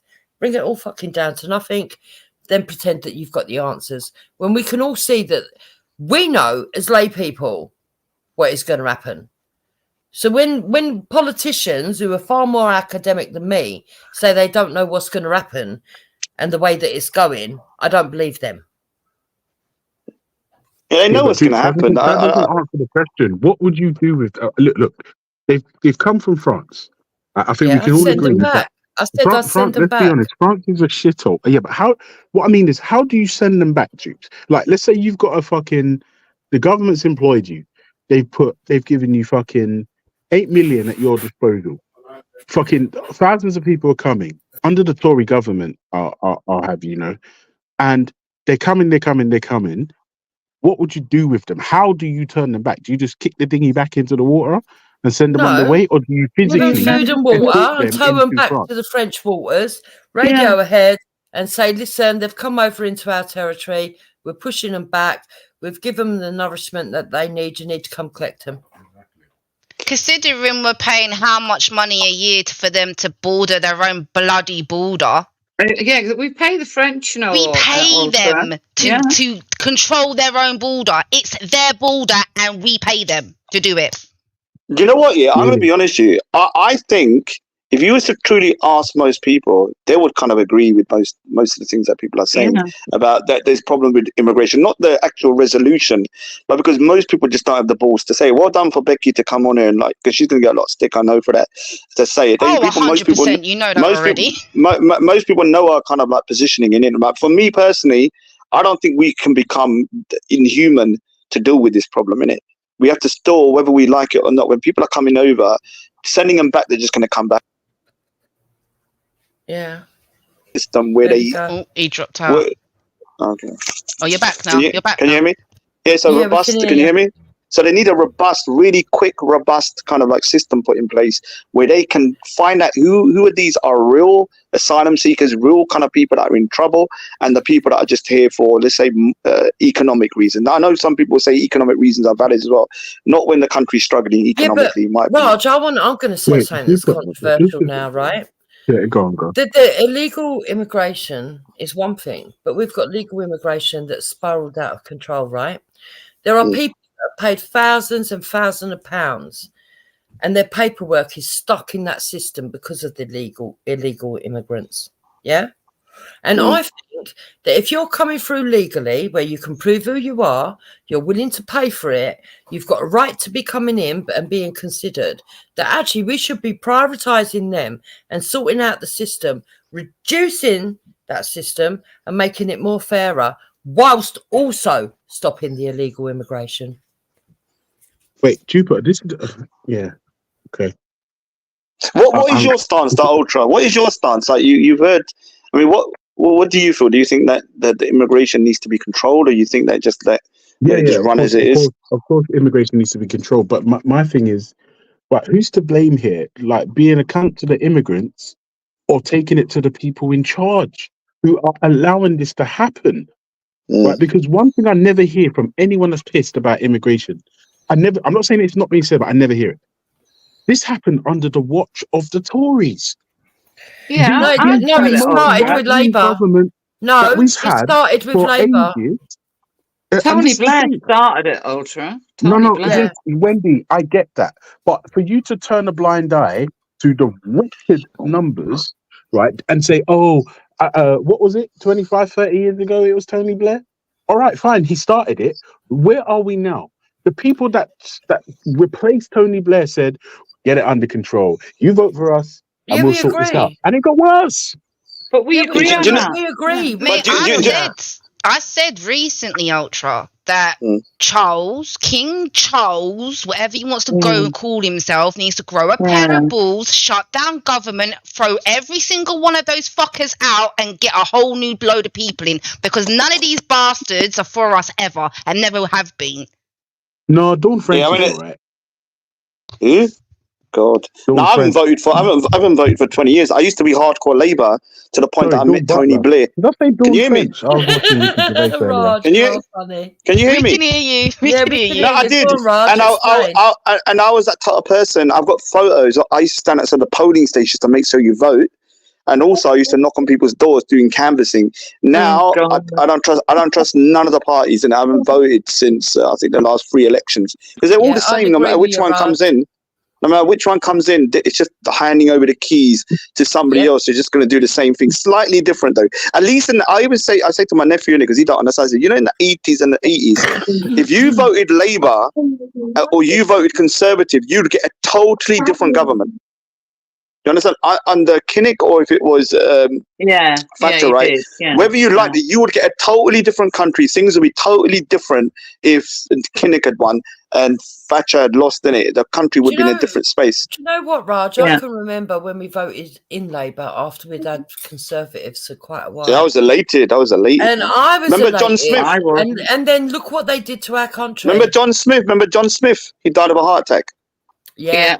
And then Labour, I was so happy when Labour went in, but they disappointed me time after time. Celebrating, thinking that it was going to make a difference, and then it didn't. What it did was the Labour Party went to the centre or the right of their party, and then the Conservatives. Big up! Can I say something? The show's going to finish at 10, but because of how important this topic is, I am going to try and come back again, because I have to go somewhere once a week. I won't say where, so I'm not at home, so I can actually talk a bit. So I'll tell Manny a day, and then that's the day I'll do the show. So because I can talk freely, because my mum's not here. I'm around my sister's house, so yeah, I'll do that once a week. Yeah, so that's okay. So hopefully we'll do another one in a couple of days. Yeah, Ultra left though, which it would have been it's gone. No, but I'm saying that to everybody, innit? Because obviously when I'm at home, it's just too complicated. Because my mum's I've got a buzzer in my. It's got to the stage I've got a buzzer in the room, so the buzz. So there's no point in it. So yeah, because when you get arthritis, you don't realise how kind of debilitating that disease is, man. It's freaking crazy. Yeah, so my mum's got that in her hip. Bless her. Yeah. Mum's got it in her knees and her hands. So I have to. So it's hard to walk up and down. Yeah. So, and she's also, when you go on drugs, you're kind of drowsy and stuff. But I think we all kind of it's weird. So I'm kind of a little bit confused in it. Who are the people that are kind of so angry against people saying that, controlling immigration is far right and you're basically a Nazi? The loony lefties, Raj. The loony lefties. And a lot of them are sitting on G Block right now. Is it? I've not really been listening. I mean, I heard this white guy, and he was a big up Lady D, but there was another guy on there. He was a proper guy. I don't know who you are, dude. You sound quite a nice guy, but he said, "Oh my God, I can't believe he said that." He was really. Oh, you're on about Commie. Yeah, Commie Steve. He was so over. He was so over, kind of compensating. Oh my God, oh my God, I apologize. I'm white. I'm white. I apologize. I'm white. Oh God, man, those type of people do my head in, innit? Those type of people do my head in, because those people. What I've realized, I'm going to say this straight here. The most racist people I've met are the far left. Yes. Right. Yeah. And let me explain to you why, you people on the far left. Listen to me. I am not a kid because I'm from a minority. I'm not a child. I can think for myself, and I'm not somebody. Oh, poor little brown man. Oh, he thinks a little bit different. Oh, you've been brainwashed. Shut up, man. I'm more smarter than you, yeah. So I'm telling you, I can't be brainwashed, innit? I'll think for myself. And so these people on the far left, and I've met so many of them, they're so condescending and patronizing that some of them I just want to punch straight in the face, say, "Listen here, man, are you going to do anything? Are you going to do anything?" They'll probably let me, I don't know, slap them, yeah. And I'll say, "Okay, it's okay, you're brown. Don't worry about it."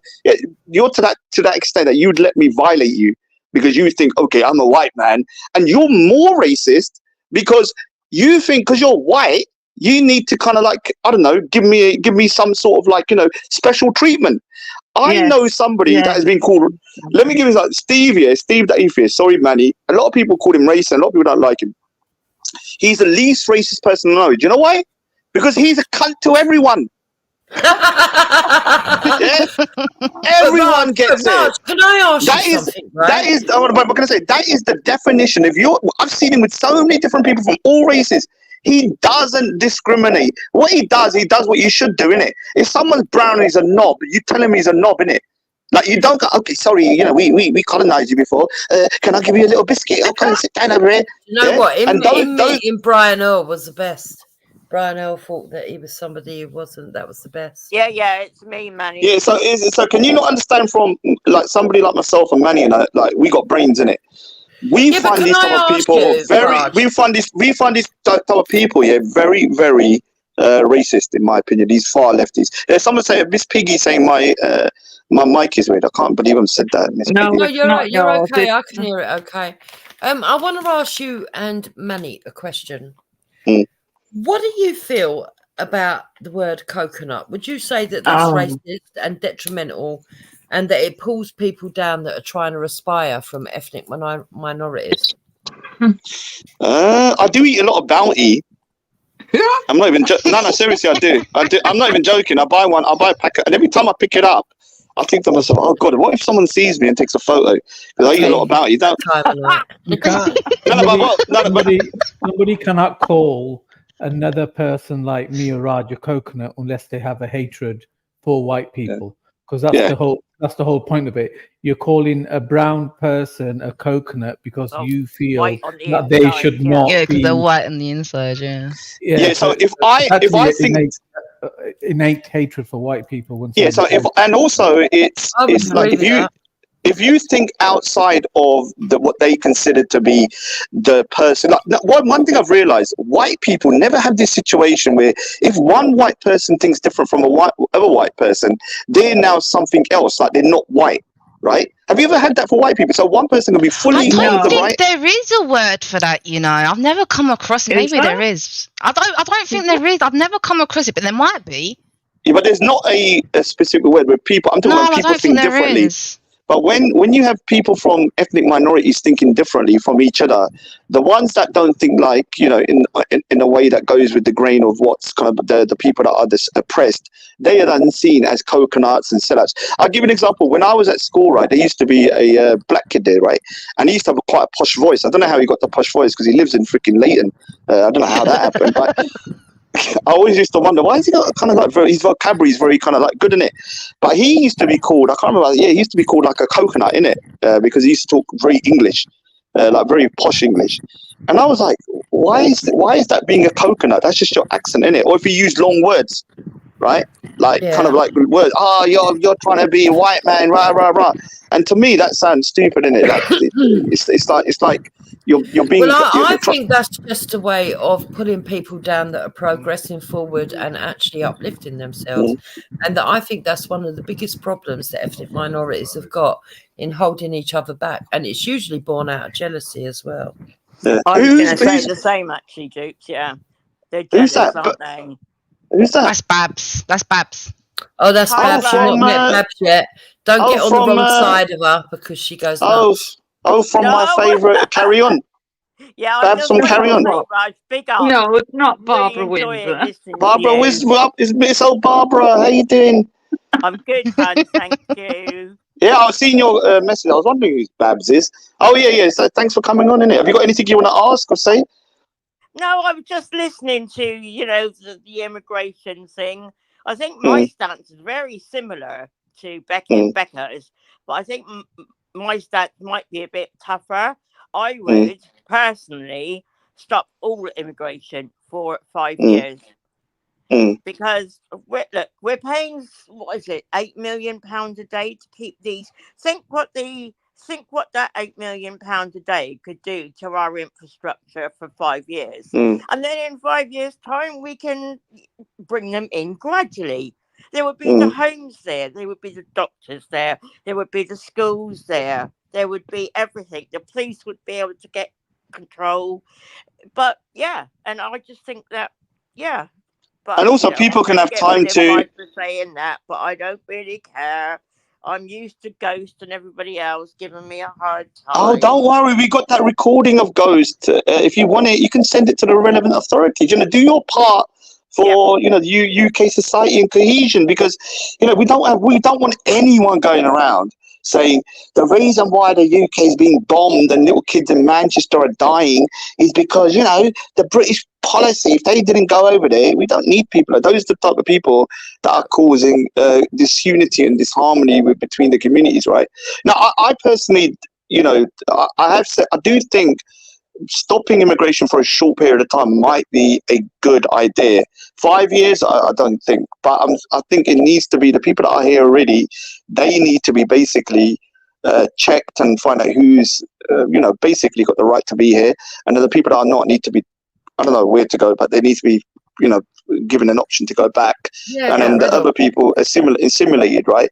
And so those people need to start kind of slowly, because what's happening now is a backlog of people kind of like stuck in these buildings and stuff, and they're not everyone's seeing that, and all this thing is causing more kind of like but Raj, what's annoying me, right? And this is why I think the government, they need to think about what they're doing.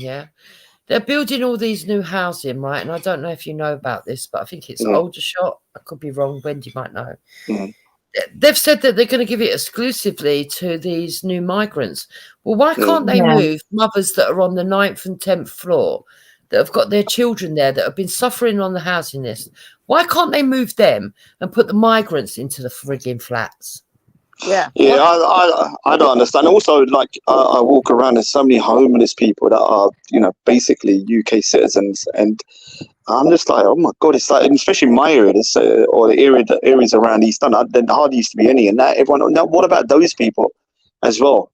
People that are on the streets and stuff, they need somewhere to stay, and so I think, like I said, there's no point feeding the poor, and then when I go back to my house, there's nothing in the fridge for my family. It doesn't make sense, does it? Raj, is that Labour's just turned around and said that they're now going to put the migrants at the top of the housing list, and they're actually going to be housing terrorists as well in social housing. Oh God! Where does that leave the English people if they're going to put the immigrants at the top of the list? Can you imagine a new housing estate goes up? You don't get a property. You're in the high-rise block across the road, and that housing estate goes up. You find out a terrorist has got an house.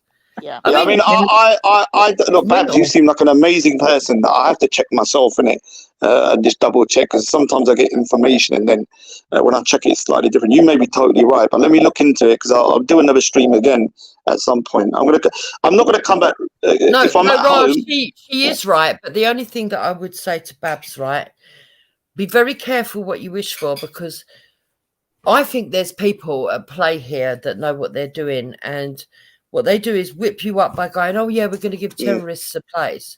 But don't forget, the judges are trying hard to brand anybody on the right a terrorist. Yeah. So just be careful.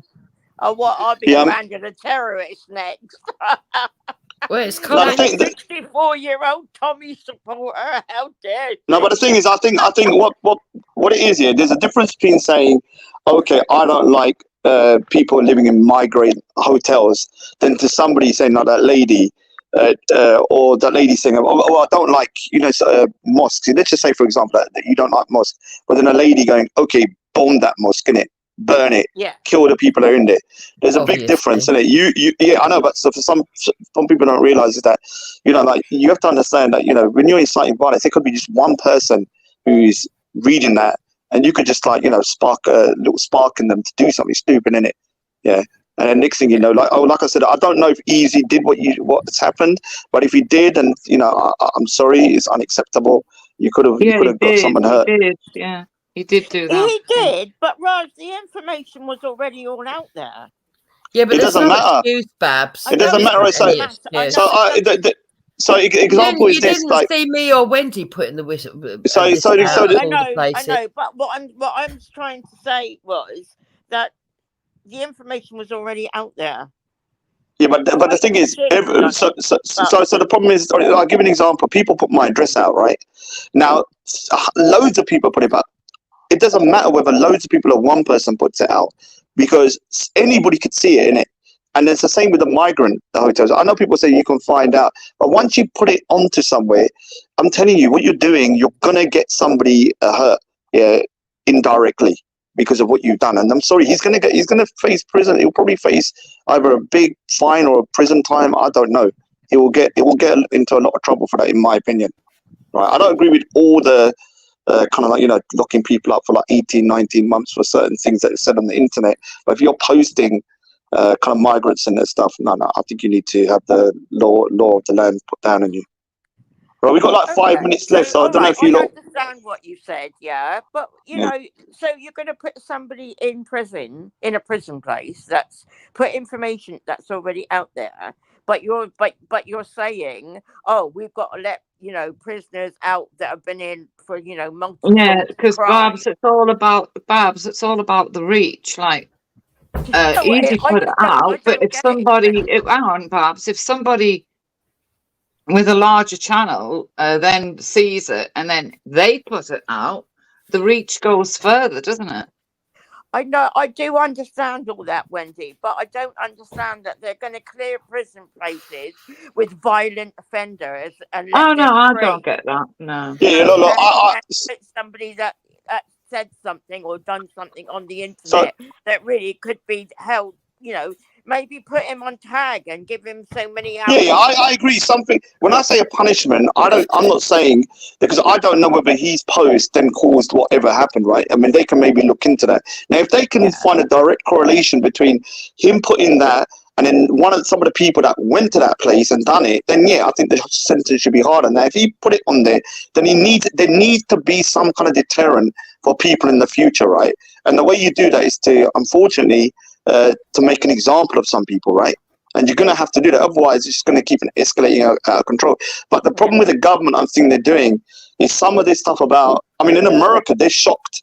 Even the most liberal person is shocked about people being put to prison for stuff they've written online, right? Because I've been looking at American papers.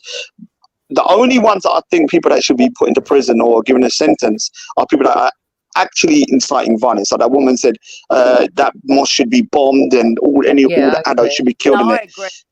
Now, that if somebody just says, "Oh, I don't like mosques," so as much as I can disagree with that, they shouldn't go to prison in it. They can get a knock on the door from the police and maybe be given a warning in it. Because what's going to happen is there's going to be a kind of the totalitarian state where now everything online is also going to cause you to go to prison for even something that's kind of minor. That you say it could happen. I'm not saying it is, but it could. I don't think it will, because they've got to have the right law. And I still look, the justice system might come down hard on big profiles, but for the average citizen, I still think that they've got to adhere to the law, because they haven't got the prison places, number one, and number two. But I would agree with Babs that when they're letting out people that have been part of a machete attack early, so that they can lock up someone. Yeah, I mean, that's stupid. Shouted out something silly. I think that is stupid. I mean, they could give them the tag in it where they get restricted and stuff on people that have not actually done violence. People that have shouted stuff and done stuff. But if you cause violence, then you need to go into prison. But if you've written something or shouted something, you was part of a protest and stuff. Sorry, I'm totally condemning people that went to the protest and starting riots, right? But sometimes even people that are kind of like sensible sometimes do stupid things, innit? You do know that Banksy went and got and just missed getting kettled.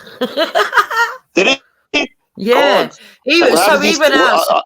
He didn't go to the riots. He went outside Downing Street, but he just managed to get away. Luckily, Big up, Banksy. I heard that his toupee's in prison. Though. Is it? Is his toupee? Sorry, Banksy. His toupee. Oh yeah, it's all right actually. Yeah. They thought it was a.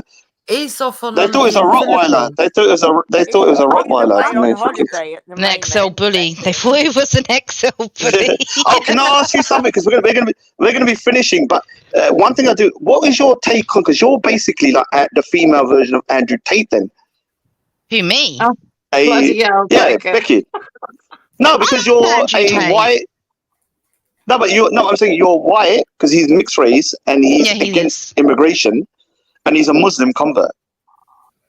Revert. So you have a lot in common. A revert. I say convert. Dude, I'm not using your terminology. You're mad.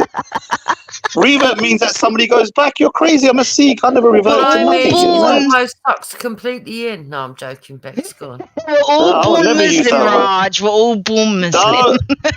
Dude, I got foreskin, man. No, we're not. Let me say.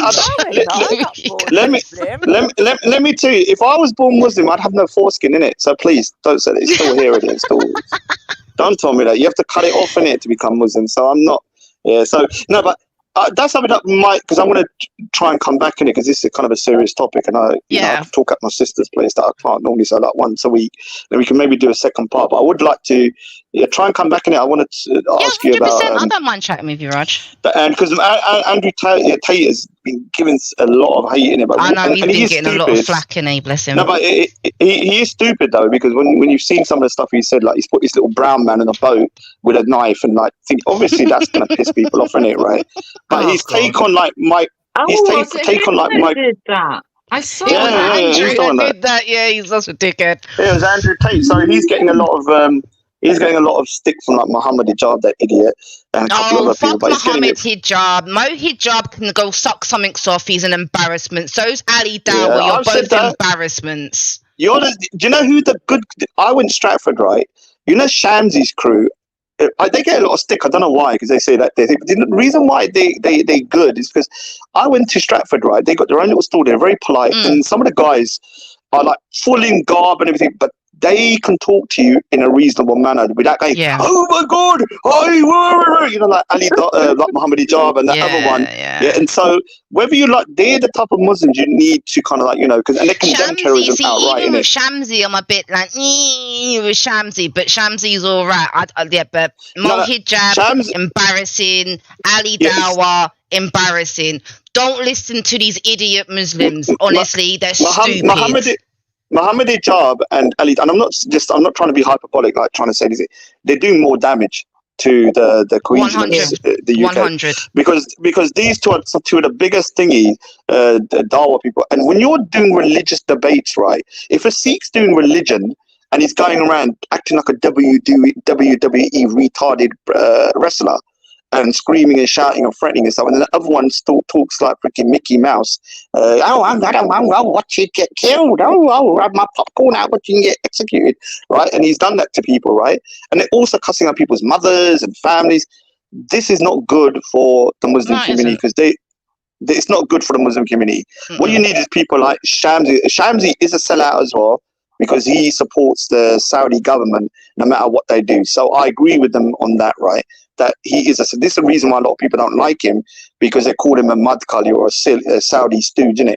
But it doesn't stop the fact that when I speak to them, because I spoke to them, their group at Stratford, these guys outrightly condemn all the terrorism. Don't make no excuses. Don't go, oh, this happened over there. They just say, look, it's wrong, innit? Whereas people like Ghost, who obviously, people have heard the recording, has basically said the reason why people are being killed, including kids, is because of what's happened overboard in it. So he's kind of justifying it. So yeah, I think we can wrap up now. Appreciate everyone coming on. It was a good little chat. And I'll try and do it a bit more regularly whilst this situation's going on. There's a lot more to talk about, isn't it? Yeah, 100%. Nice to. And anyway, so Wendy, how much more racist do I need to get out of you? Because it's like exorcism. No, and it wasn't racism. I don't know what the hell it was, but I see it like when you see the exorcism, get out the demon. I'm going to remove it from you and get it out of you. No. How much more racism, exorcism do I need to do? Right. So this little racist, if you think, right, has spent a lot of time defending you, Raj, when you haven't been around. Even last night, I was defending you with that fat Khan, right? Fatty Bum Bum. Has he lost weight by any chance? Because he should have lost weight for the amount. No, he has. He's lost a lot of weight. No, he has. He has. Do you know what that's because but to be fair on him, that's because he flip flops a lot, isn't it? So when he's flip flopping about, it's all the weight's popped off. But the thing about Khan, he's the type of person that I want to punch him in the face here, but I also like him. I don't know why. I don't know why that guy. So if he's in the chat, maybe let him on, because he does have some good. He is fair sometimes. He does say. I kind of understand that, Raj, but I don't think he's helping, because he needs to understand. Look, all of us have had to look inward at some point, including myself, right? Yep. And I think the problem is with some people that they've allowed other people to get given a pass, and with Khan, he needs to look inward and understand that when people are having serious discussions that are quite emotive, and controversial, and that people are trying to be genuine and honest, that we don't need him in the background just saying things like, shut up, you're racist, you want to burn your chicken so that you can call it an N-word. No, but you don't. All right. So you look with Fatty Bum Bum or Skinny Bum Bum, whatever his name is, right? He has no leg to stand on. He is from Turkey, Jupiter. There has been two big empires that have crumbled over the last 100 years. One was the British Empire. One was the Ottoman, right? The Ottoman Empire conquered and colonized everywhere too, and they are basically white.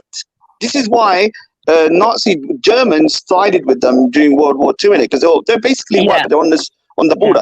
Secondly, they're the people, when they're talking about colonizing, Brits coming to India, who do you think were there before the Brits come? Because they come into Punjab in 1847. Now, who was there for 1,000 years before that? It was the Turks that originally come in. The Mughals. Didn't know that. So by the time in my part of the world, the Punjab, where we were, it took quite a while to get there. It used to be for 1,000 years, and those people brutalized India, and they took so much money from it, and also the Sikhs were persecuted to them degree. For the most part, I don't think he actually represents Turkish people, because it doesn't matter in the real world. The Turkish people I've met, they're pretty decent. Now, most people from North Africa, the Turkish people, most of them are borderline atheists. I've never really found any of them that are like overly zealous. It's always the Pakistanis that go mad. I'm sorry to the Pakistanis, you need to calm down, innit? You're not Arab, calm down. They have a chip on their shoulder because their country used to be India. And I think because of their overcompensation, they want to be more Muslim than a normal Muslim. And this is why I said when you go to space like Speaker's Corner, the people that look like Arabs aren't actually Arabs. They're Pakistanis. The Arabs are just doing their own little thing, innit? Yeah. And so, yeah, I mean, we could talk about it, but that's what I'm saying. When it comes to Khan, you just tell him to shut up about colonization. His country has committed some of the worst genocides, including the Armenian genocide. There's stories of when they went into India, there were skulls of dead people, of Indians being killed, executed, right, for being Hindus. So I'm not having this from Khan. Khan hasn't got a leg to stand on. You just tell him that, innit? Say, what you should say to him is like, do you condemn your Ottoman Empire's atrocities of the past? Raj, there's no point. Number one, I can't even get on the panel because we've got to a ridiculous situation where they've got into an echo chamber now. Yeah, I mean, I've watched a bit of the channel, and I was like, I like Billy, innit? I like Billy, but I would never go on the channel because I know what would happen. It would be one of those situations that it would just get out of control, right? And all these people come, and I have and although I can defend myself, I'm not in a position at home, especially, to be able to shout and rant and rave anymore like I used to, innit? I just can't because my mum. Well, it's not even that, Raj. I've got to a stage where I looked inward at myself, right, because I was through the attacks that I got. I'm not trying to absolve myself of anything stupid that I said. Whatever I've said, I'll be responsible for in any court of law. But through the pressure that I was put under and the things that were aimed at my husband, my kids, me, etc. I ended up retaliating, getting dragged into a spiral of hate. And when I tried to pull myself out, I got mocked for that. I got people ganging up and carrying on with all their bullshit and everything else. And I've managed to actually drag myself out of that. And I don't want to go on a panel when things are so serious in our country. I don't mind a bit of banter, a bit of a laugh and a joke, but I don't want it where it's just pure trolling to gang up on people, roast people, and just shout racist abuse. I'm past all that stuff. Yeah, I would tell you, don't go into any channel where it's going to be like an echo chamber and you're going to be kind of out, because you're always going to lose, because at the end of the day, you have to then resort to shouting or trying to like raise your voice to be heard, innit? And the thing is, I concur with you, because, you know, when somebody is leaking your address, sending letters to your house, threatening to come around, doing this, going to your temples and doing stuff like that, I'm sorry, you're going to get me pissed off, innit?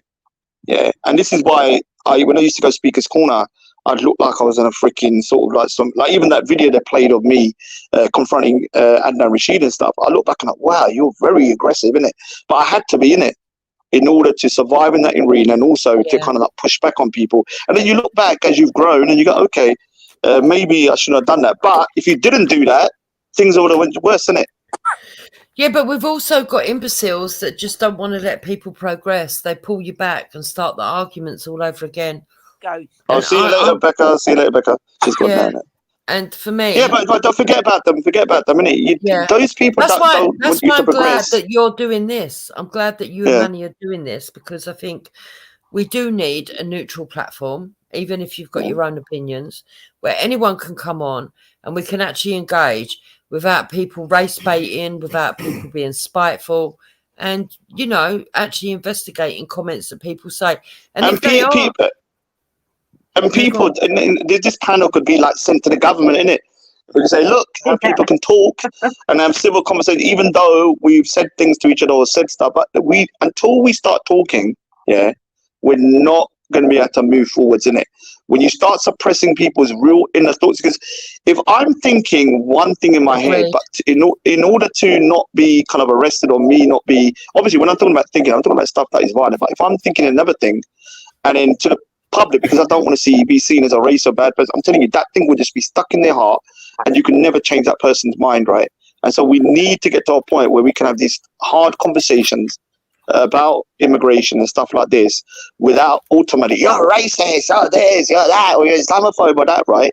And so we need to get to that point. But Raj, well, I don't mind, right? I don't mind anybody, even somebody that I don't like, coming on and saying Jupiter.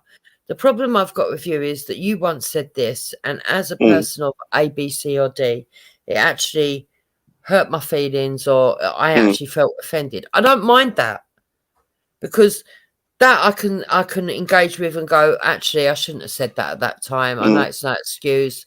It was because of this, or give my reasoning, and then, or no, you took that the wrong way, and then leave it there, even if it's someone I don't like. What I don't like is when people come on and they go, I can't stand you. You see you white piece of trash. You're with an African man. Oh, no, don't bother. And the thing is, what it is, just don't go there, innit? Just don't go there. This is the thing. You have to think of your own. Like, do you know the biggest thing that's happened to me since I've been away is that I've looked in from an outside perspective once in a while, and I just detach myself. Because you know what it is? Once you get swamped into it, and then people are cussing you out and all that kind of stuff, you'll get into a situation where that thing is going to play in your mind, and what you need to really be doing is concentrating on what's in reality in your family and stuff like that. Exactly. You need to figure that, and just be in areas or in panels where you can have constructive conversations, right? Not where you know things start getting to the point where we're attacking each other, because that's not going to do it, especially at this particular point where things are so serious and stuff like that. So yeah, I need to shoot anyway, and I really appreciate everyone coming on. And okay, Wendy, brilliant conversation, very balanced. Okay, thank you. Anyway, thanks everybody, and I'm going to be off. I'll let Manny shut the chat as well because I need to shoot. When's the next one? Can we say 2 weeks? I'll try, because now we can do it because I don't want to say too much, but my sister is I'm staying here once a week for a bit, innit? I don't want to go and see. So my sister's house, I've got more leeway to talk. So when I'm here, I'll tell Manny. So it might be like one on Wednesday evening, maybe once a week for a bit. Okay, that'd be good. Yeah, and then we could talk long term, and then we can kind of talk like it, but it won't be none of this stupid stuff. If anyone wants to come on, and even that lady, she might have been a nice lady, but I'm not here to talk about Becca's whatever's happened in it. I just want to talk about what's going on. Yeah. Anyway, man, big up to everybody. Appreciate it. Manny, are you going to be ending the stream now? Are you still alive, or are you in the toilet, or what's happening? Passed out? Yeah. I'm going to end the stream. Right then, yeah. Manny, you did accept my apology, didn't you?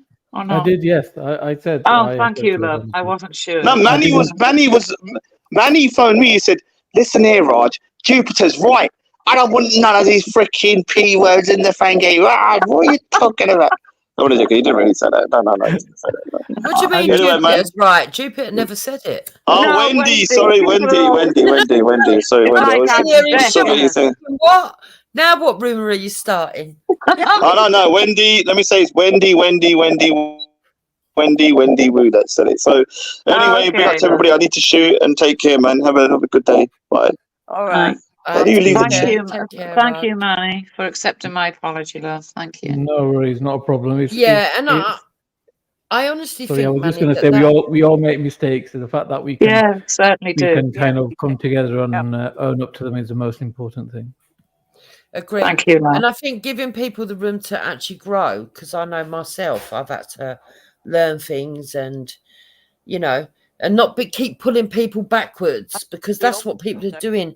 And I feel like there's a bit of a crabs in the barrel mentality going on, not just with black people who might, or ethnic minorities who want to progress and they get called coconuts, but also with people that have made mistakes because they've been under duress or what, for whatever reason, said things they didn't really mean, and they're being pulled back. And it needs to stop, because we're never going to move on if we can't see that people need to be given the room to actually prove they're genuine. That's all I'd like to say. Yeah, I agree, love. I do. Yeah. But thanks, Manny, love. I'll see you No again. worries. Okay, ladies, have a great weekend. I'll speak to you soon. Yeah. Bye, Thanks, everyone. bye. One love. Bye. Take care. Okay, guys, I'm going to play a bit of music on the way out, and then I'll be closing the live stream. How do I present again? See you later, Manny. Take care. See you, Babs. Thank you. Bye. Okay, I'm going to try to play some music for us to go out.